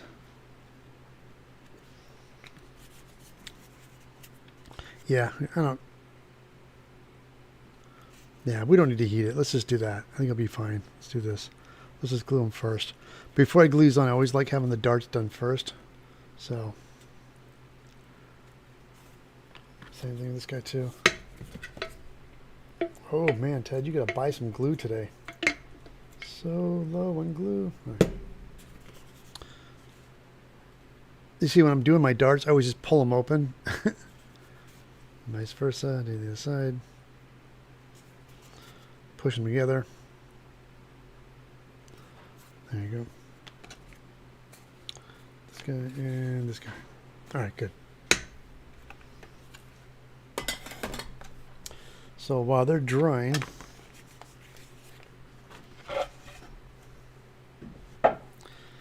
let's glue these guys.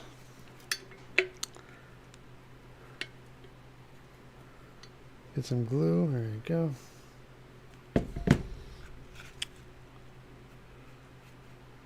And glue our edges.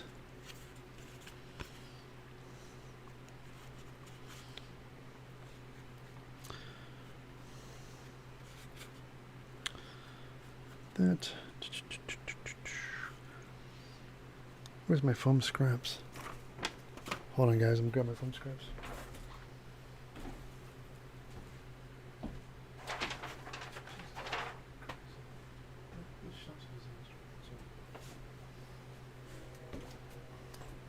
This shop is a disaster. I can't find anything.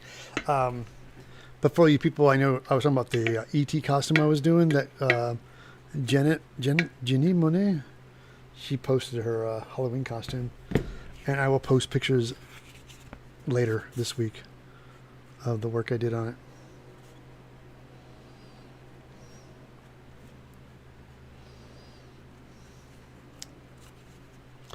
it. It was a process.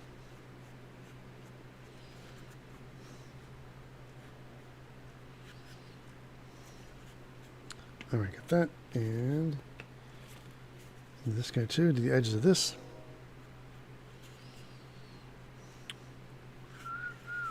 We can hear the trains. It's nice, we have our door, the weather's so nice, we have our door open, so you're hearing all the trains outside. Or maybe not. You guys are hearing the trains? I don't know. Okay.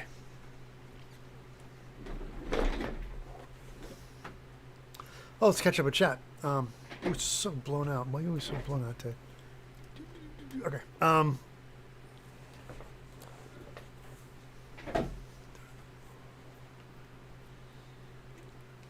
Yeah, make sure when you it does. I love the heat gun for two reasons. You can shape the foam, but when you heat it, it's actually melting a little bit. So the foam, the pores, because you know the foam's really porous. Once you heat it, it seals. It kind of like seals the foam. So usually when I'm building something, when I'm all done with something, I heat. I either heat it sometimes when I'm building, but when it's all done, you have that foam feel. You heat it with a heat gun, and it melts it and seals it, which makes it easier to seal and paint. Like if you're using acrylic paint or Mod Podge, you want to do Mod Podge first. Whatever you use to paint yourself first, it's best to heat seal it first. Then, because what happens is if you don't heat seal and start painting the paint, the foam will drink up the paint. It sucks it up, and so it takes more coats. and more coats. So best to heat everything first. Heat seal. Here, and we call it heat sealing. Heat sealing foam. Let's set this. Let's speed this up a little bit. Let me get Molly. Got Molly really quick here.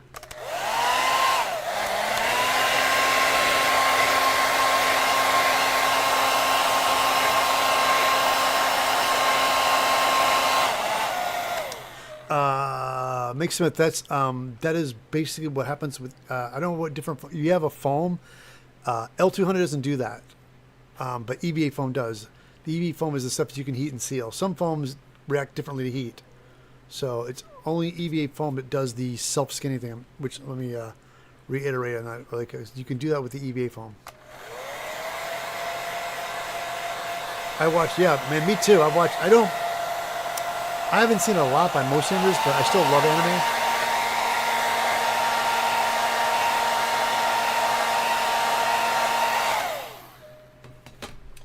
Like anything anime, it's so great because there's some great stuff out there and there's some garbage. It's not just because I'm in the beginning, I'm in the 80s, and like when anime started really blowing up in the late 80s, because I loved anime, but it took them a long time to realize the draw for anime.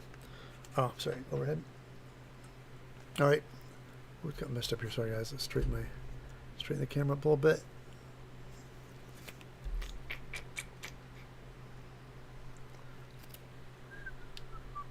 Bring it down. Okay. All right, we got our dart. All right, so we're going to start like this. As you can see, the seams right here. This is the center seam. We line up. Keep it on a registration mark like that. And then see how it doesn't look like it's going to line up, right? So if it doesn't line up, you got to pull it and push and make sure it does. All right. So if it starts to travel away from you, don't let it. Make sure they line them up because that's how the shape happens. All right, like that. There you go.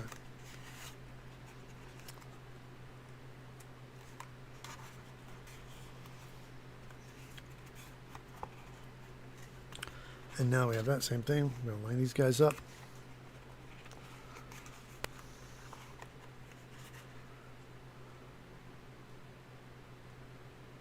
Got it. Line it up. Perfect. And then same drill. You come around and pull. Make sure they match up. And then you pull a little bit. Make sure it lines. Use some of it. Don't you pull. Got it. And then come around this side. Same thing.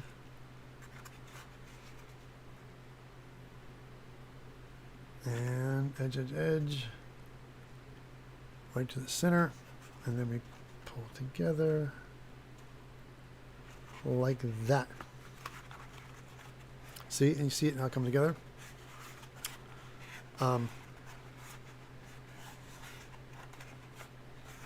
You'll see now, yeah, definitely I'll heat this and shape this up later. But maybe just I want to show you a little trick because now you can see it's glued. The seams are pretty good on this.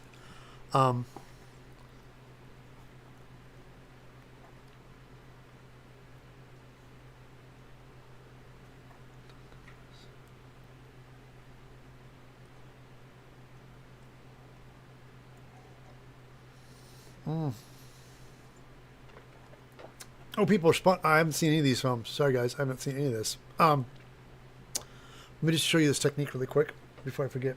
Overhead. Now, I like this. And if you look at this guy, see the seam on this is really nice and clean. So how I do this effect is now it's glued together. I get a stone bit. Let me show you really quick here. Get a stone bit. Sorry, grab my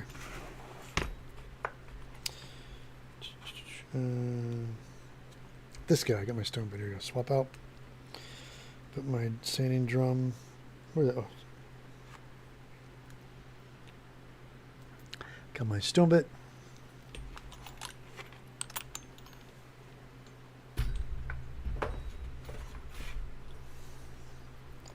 Now what I'm going to do is I'm going to take this stone bit and I'm just going to go just on these edges where I just glued it.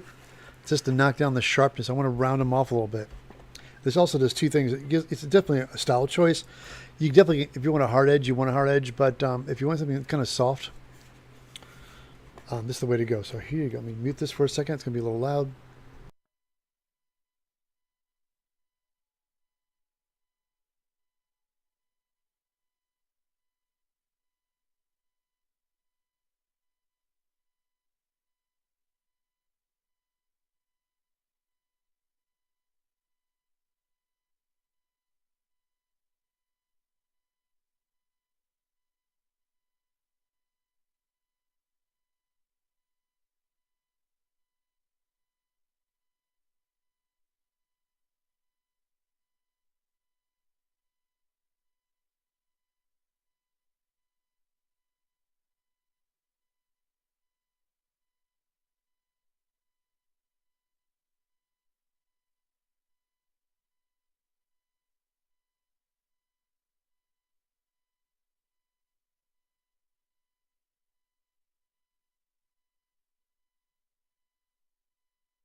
See, it's got that nice, smooth, clean edge, right?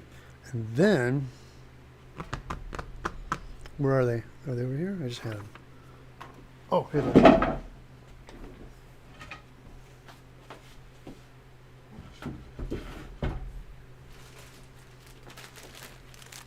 And these are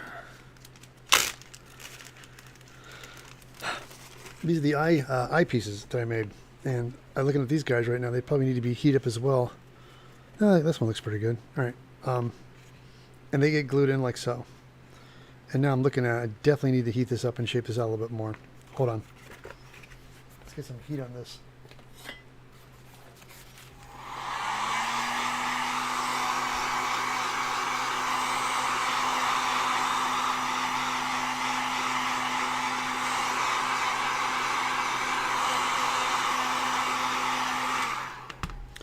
Yeah, this needs to be a little bit more curved out like this.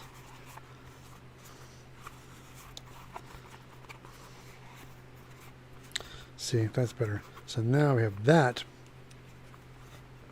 This drops in a lot easier. So this is the this gets this eye socket gets glued in like so.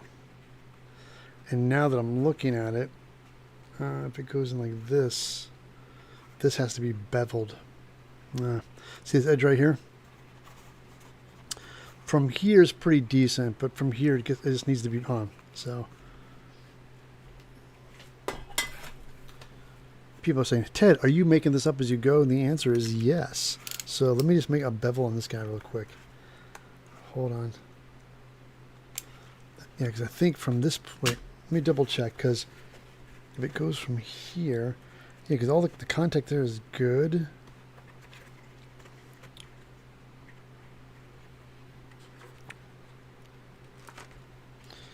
It goes in like that, right? So then this comes out a little bit.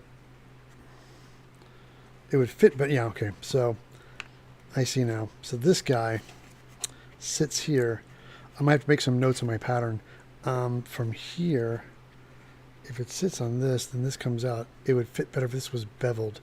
So it starts beveling from, hold on, from here.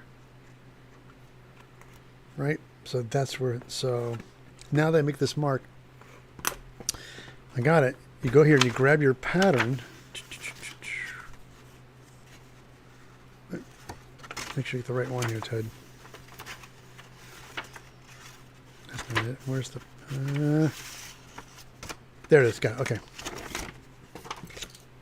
So we have our pattern. We make our notes. So you want to, whatever you do on the foam, you want to keep track of it. So you line this guy back up, right? And you look at this where it starts and ends, and you realize that's where it has to start. So you make a note right here on my mask. This is the actual pattern. From here, I do this. Oh, sorry, wrong way. Sorry, scratch that. You go like this. I always do arrow in for bevel in. It wrote down, I forgot, so do this. So from here. So that's it. So here you go. Bevel in. All right. And so you want to translate that to your pattern as well. So, so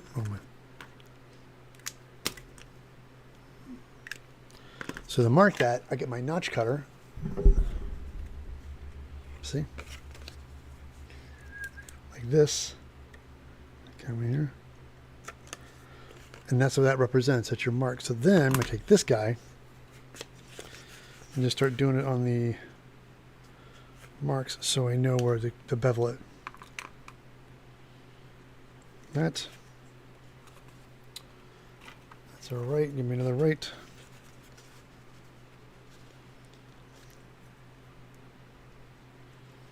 Right. Left.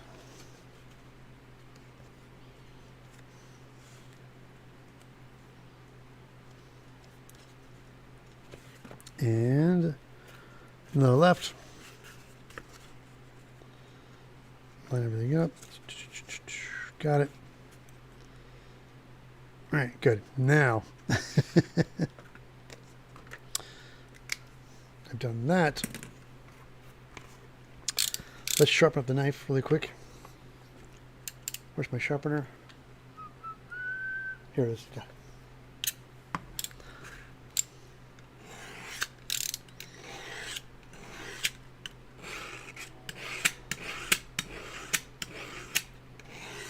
All right. So I take this bad boy from here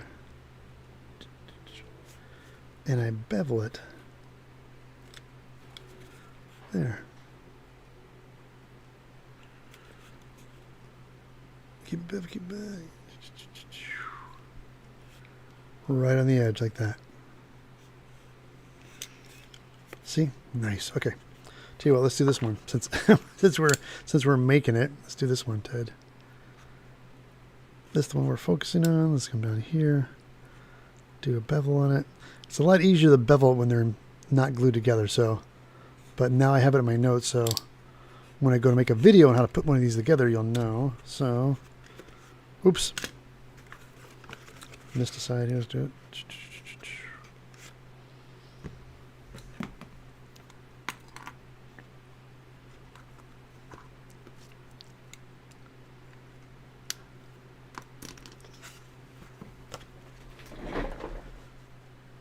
Sorry guys, I was zoning out. I want to catch up with chat really quick here.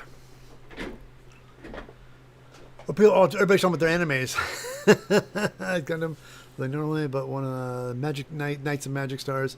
Oh, Cowboy Bebop's great. I love the live action, but apparently people crapped. I love the live action, and people just crapped on it so bad it's gone. I think the girl got kind of snarky, which was kind of bad for perhaps the mic placement, rotary tools. To be quiet.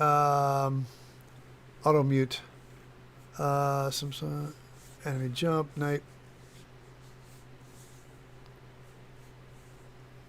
Sorry.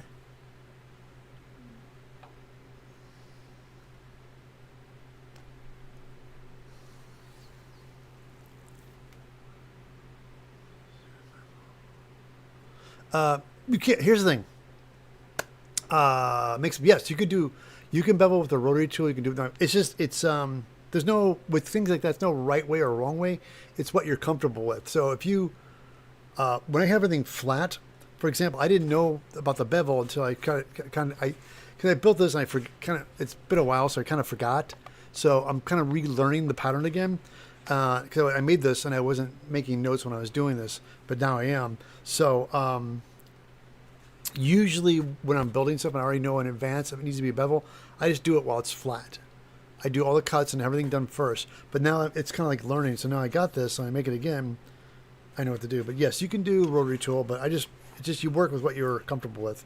And I just like a sharp blade. I can do a lot with a sharp blade. So that's what I'm going to just do right here. So I'm going to go ahead and cut these guys bevels, and then because they're already kind of glued on. Well, those guys aren't, but they've already been heat curled.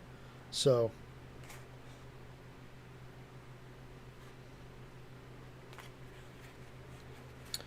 that's why it's just beveling. But it's whatever works for you.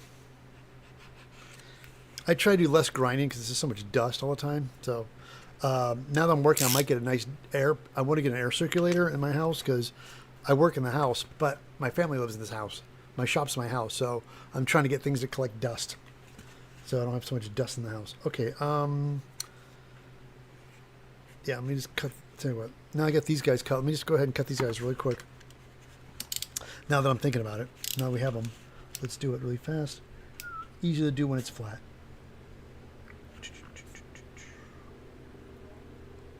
There we go. Got that. And same thing on this guy. Just cut.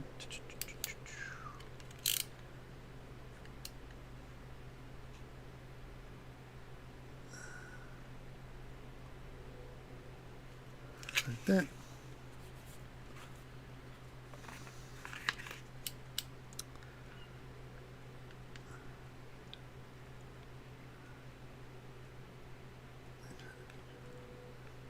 Get that. All right, and now cut now. Is this one cut? Fantastic. Okay, now they're cut. Good. So let's get back to what we were doing. All right, now our bevels are cut. Let me take a look at these. I think if I heat these up, the plan is they drop in. These guys drop in like this, right here on the seam, and this gets kind of. These guys get glued onto the side like this, kind of like that. That's what I'm kind of going for. So it takes a little. Let's take a little bit of a heat gun to it. Shape the other side up real quick. Here it is.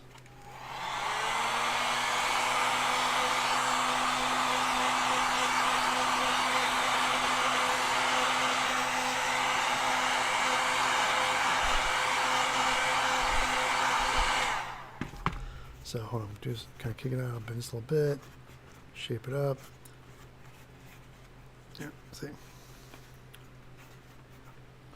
So once we get the, eyeball thing in it, I can heat it and curl this in more.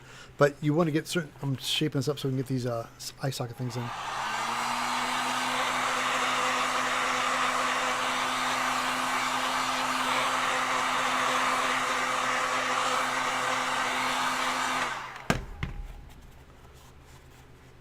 Easy to shape up when it's nice and hot. There we go. Okay, good. It's coming together. Now, the eye sockets, because I have the seam, which are great. The seam lines up I just line them up here on the edge.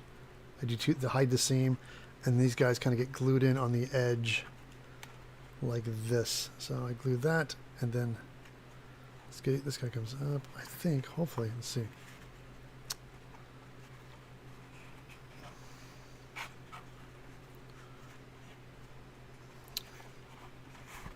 You know, I think I made a mistake. I think it'd be better to just glue these guys on the outside because it keeps them upright like this. Because if you do the bevel thing, it's just going to kick them in, make them weird. I don't know. See how the lenses are facing forward like this? Like that? When I go ahead and try to glue them onto this, it pulls them inward like, and I don't like that. I think it's less tension if they get glued on the outside maybe, like this. Well, I don't know. A glue on the outsides, maybe? All right, tell you what. Let's glue one. See what this looks like. Because I'm looking here, hold on. Because see, this one, I changed some things. See how it ends here? And I wanted the piece to go here. I originally had this little thing come here and have the goggles show, but I thought it'd be kind of cool to have them come all the way up. And now I'm starting to realize that might have been a mistake. I just wanted to fill this void a little bit.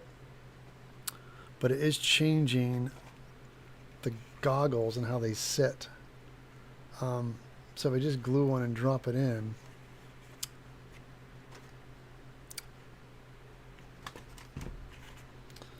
because were these guys beveled in? Hold on, let me take a look real quick.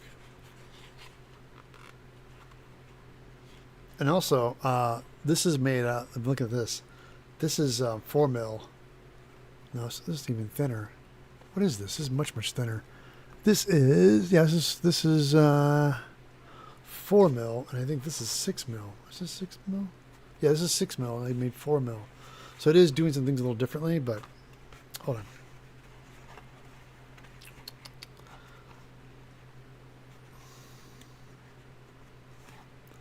Let's, if we, hold on. Let me, talking about using this, let's grind this down. Make Smith. I'm going to take the rotary tool and bevel this. See, this is curved. I could cut it, but I want to cut it, so I'm going to use the stone bit. Let's do a groove in it really quick here.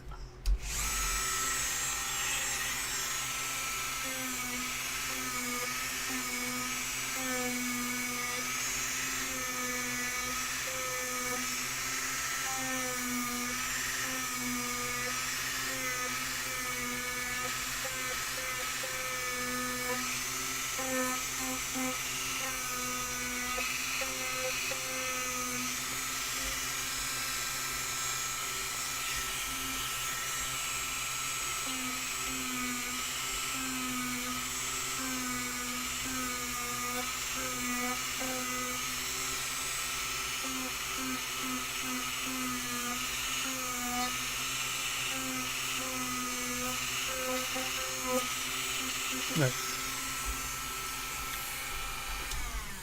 Yeah, working with a different thickness material does change the way the pattern works. This is a little thicker, not much thicker, but anyway, let's glue these goggles on. Let's see what these goggles look like when they're glued on. Let's just do that.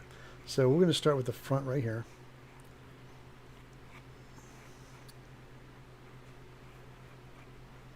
Like that. And I might just put glue on the outside edge here. I'm sorry. I'm putting glue on the outside edge here. I did this whole bevel thing. I'm thinking it just looks better when it sits. So that whole bevel thing might have been a waste of time. So I got full of myself. I got a little ahead of myself here. Let's try this. Because the big thing about how the goggles sit is very important. I want them to face forward. So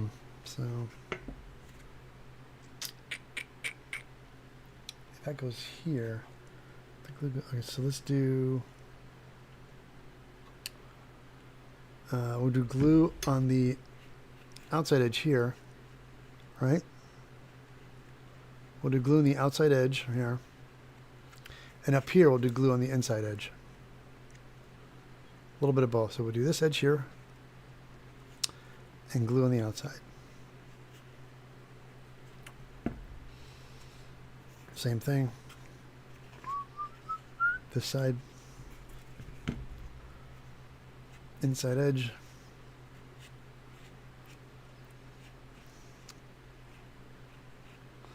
And then outside right here.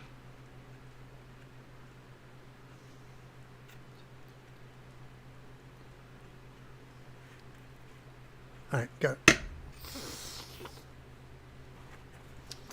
Got some scrap foam. Oops, sorry.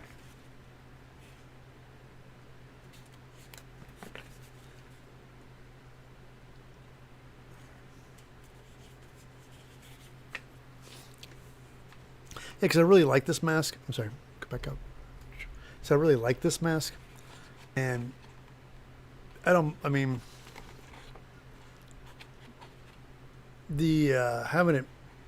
this come longer might have bit me in the butt. So, because as you can see, it comes up a little bit more, but Nah. Okay. All right, moment of truth. Goes right here. So, again, the seam line. Show you guys. The seam line starts on the right here on the edge, like that. Oops, sorry. I want to start like right in the. Keep it facing forward.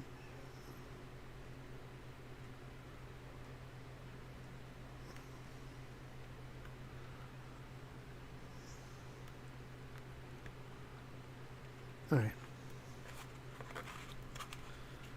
What the hell? Why is it so difficult? So. All right.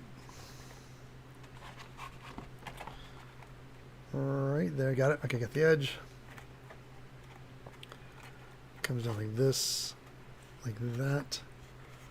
Makes contact, and then this guy comes up. Could I do on the outside? No. Yes, no. Hold on.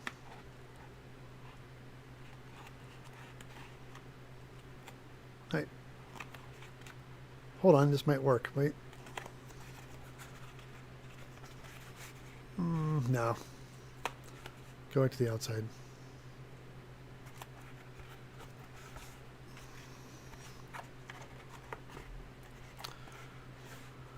See, this is what I got right here. It's on the outside. Yeah, it looks better. You know what it does? And it makes this, you see the shape better? And the lens is still facing forward. Hold on. Let's line this guy up too. Do the side. Same thing. Same drill. Match the seams up. Like that. And then come down the edge. Like that. Comes around. Oops, it goes back up. Comes around. Go to the outside edge.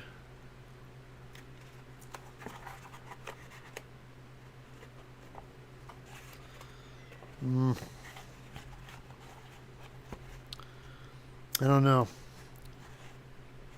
It's not. This is so much cleaner. This looks so much. The goggles are nice and seal. They're nice and kind of straight a little bit. Let me. I think it might be. So what I'm doing, I want to make sure it's consistent. So it's the same thing on all three. Hold on. No. Okay, that's not that bad. I definitely have to heat them up, shape these guys around.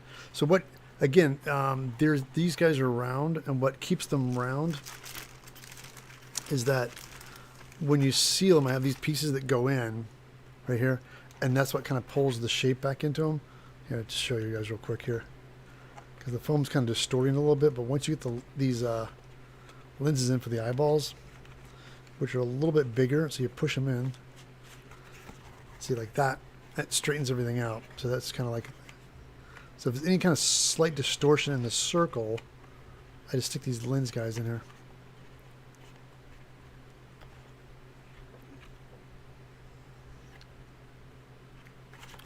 Like that. All right, so.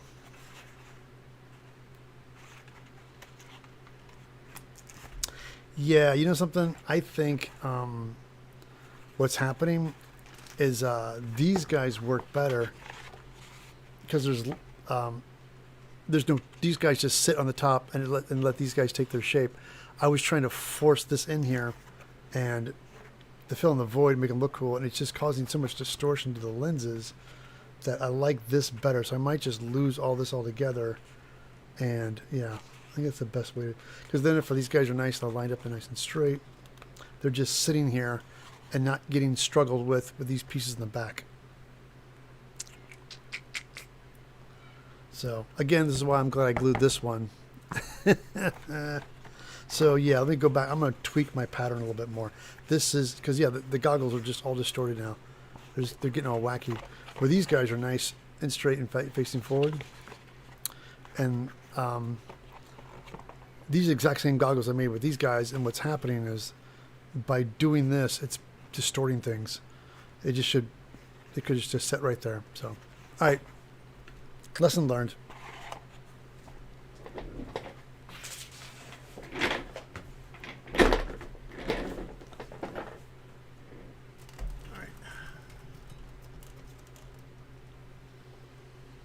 Ay, ay, ay.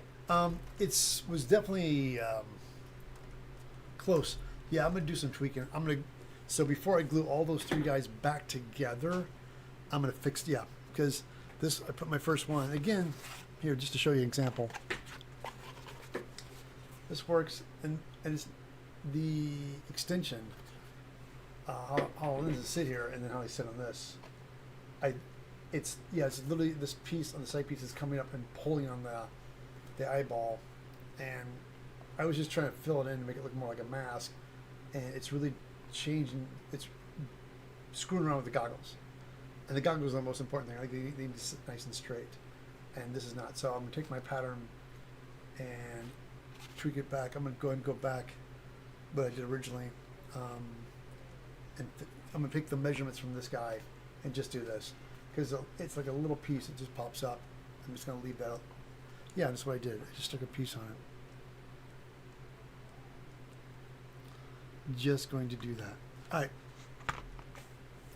Lesson learned. But yeah, I'm gonna go back and fix these guys because that's what's happening. Because before they just sat and they were perfect. They sat right. Because the less interference you have with these guys, if they just touch the bottom and stayed like glasses, you're basically attaching a face mask to the glasses, and so it's less contact. So that makes more sense. I was trying to get all creative with it. I probably could work something out, but I want to keep these patterns simple. So.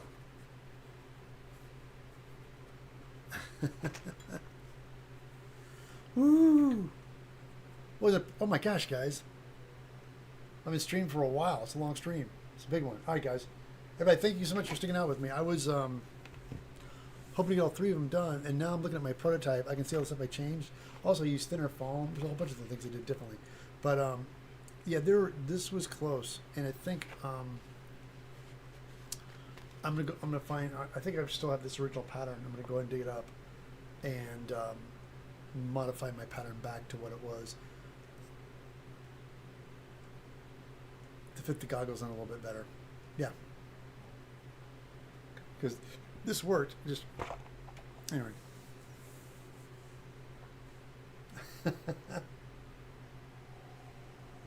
Well, guys, this is it today. Thank you so much for hanging out with me today. Oh, Bickerson said, do you use any glue besides contact adhesive when working with foam? Mick Smith, yes. I like using super glue sometimes. I use hot glue and super glue on certain things. I use different kinds of glue. I like contact cement's my favorite. I work with it a lot, but I do use hot glue and super glue, like all small, like little small detail pieces on things. I'll put super glue. I use super glue for that.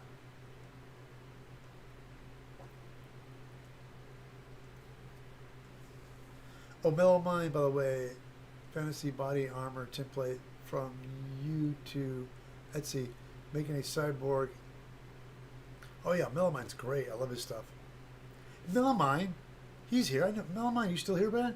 Melamine glue, contact cement for most edges, connections, super glue for small details, hot glue for filling in seams and gaps on the inside, attaching straps. Exactly.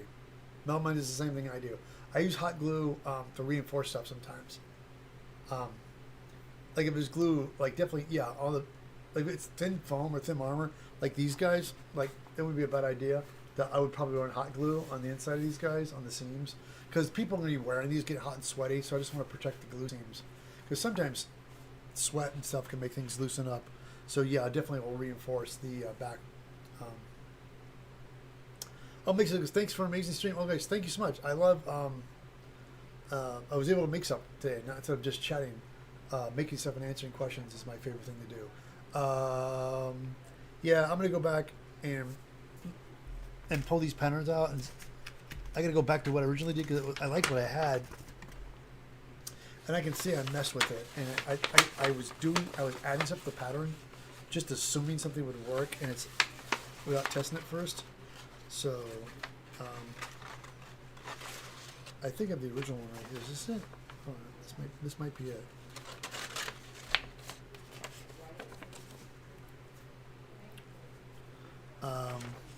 Is this it? Hold on, let me double check. I'll go back and check my pattern real quick here.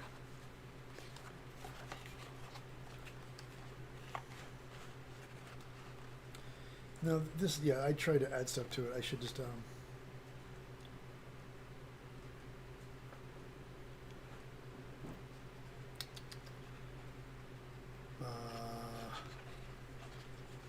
sorry guys.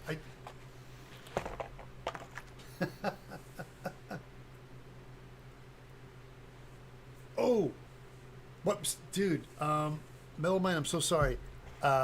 This plastic stuff. There's a guy, my friend, Carl, has access to. It's plastic, and it has this cool like pattern to it, but it's plastic. Um, and he's like, oh yeah, he sent me some. So I don't actually know the source from it, but he has it and he sells it to me. But it comes in a. I have to flatten it out because it comes in a roll. Let me show you real quick here. Hold on.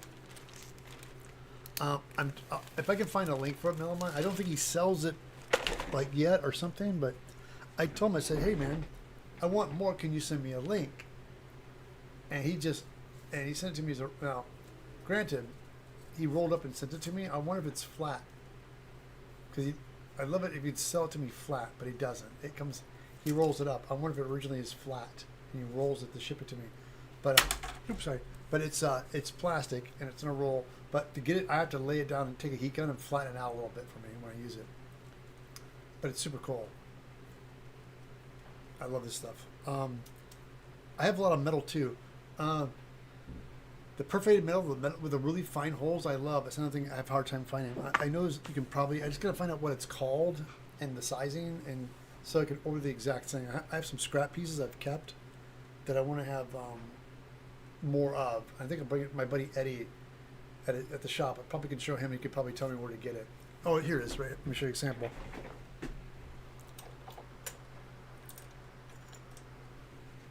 It's this. Look at this. Look how fine and super perfect. And like you put you put it on. You can see right through it, but people can't see your eyes. So you can paint on top of it. It's so wonderful. So, and I'm almost.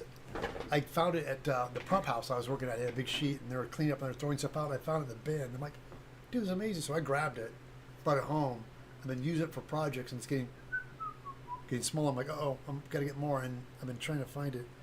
So I have some industrial people I can talk to. All right, guys. I'm sorry. I'm babbling. Let's go. I gotta wrap it up again, everybody. Thank you so much for hanging out today and everybody's support. And I got a new subscriber. Thank you again. And there was also the tip. Hold on. And that was from Kevin. Kevin, again, thank you so much for the $5 tip. It's wonderful. Every little bit helps. Again, guys, thank you so much. Melamine, you should add links to this. Oh, no. Melamine, I would, but he doesn't have a link for it. That's what's driving me nuts. Because I haven't... that was my plan, so I loved it. But he's kind of secretive about it. I don't know. It's like something he wants. I think he has access to a manufacturer or something like that. So I should talk to him and say, hey man, do you want to sell this stuff? Give me a link and I'll put it in my shop because I love it. Good question. I will reach out to him today and ask him about mine because I'd love it if you could get access to it. It's good stuff. So see if he sells it. All right.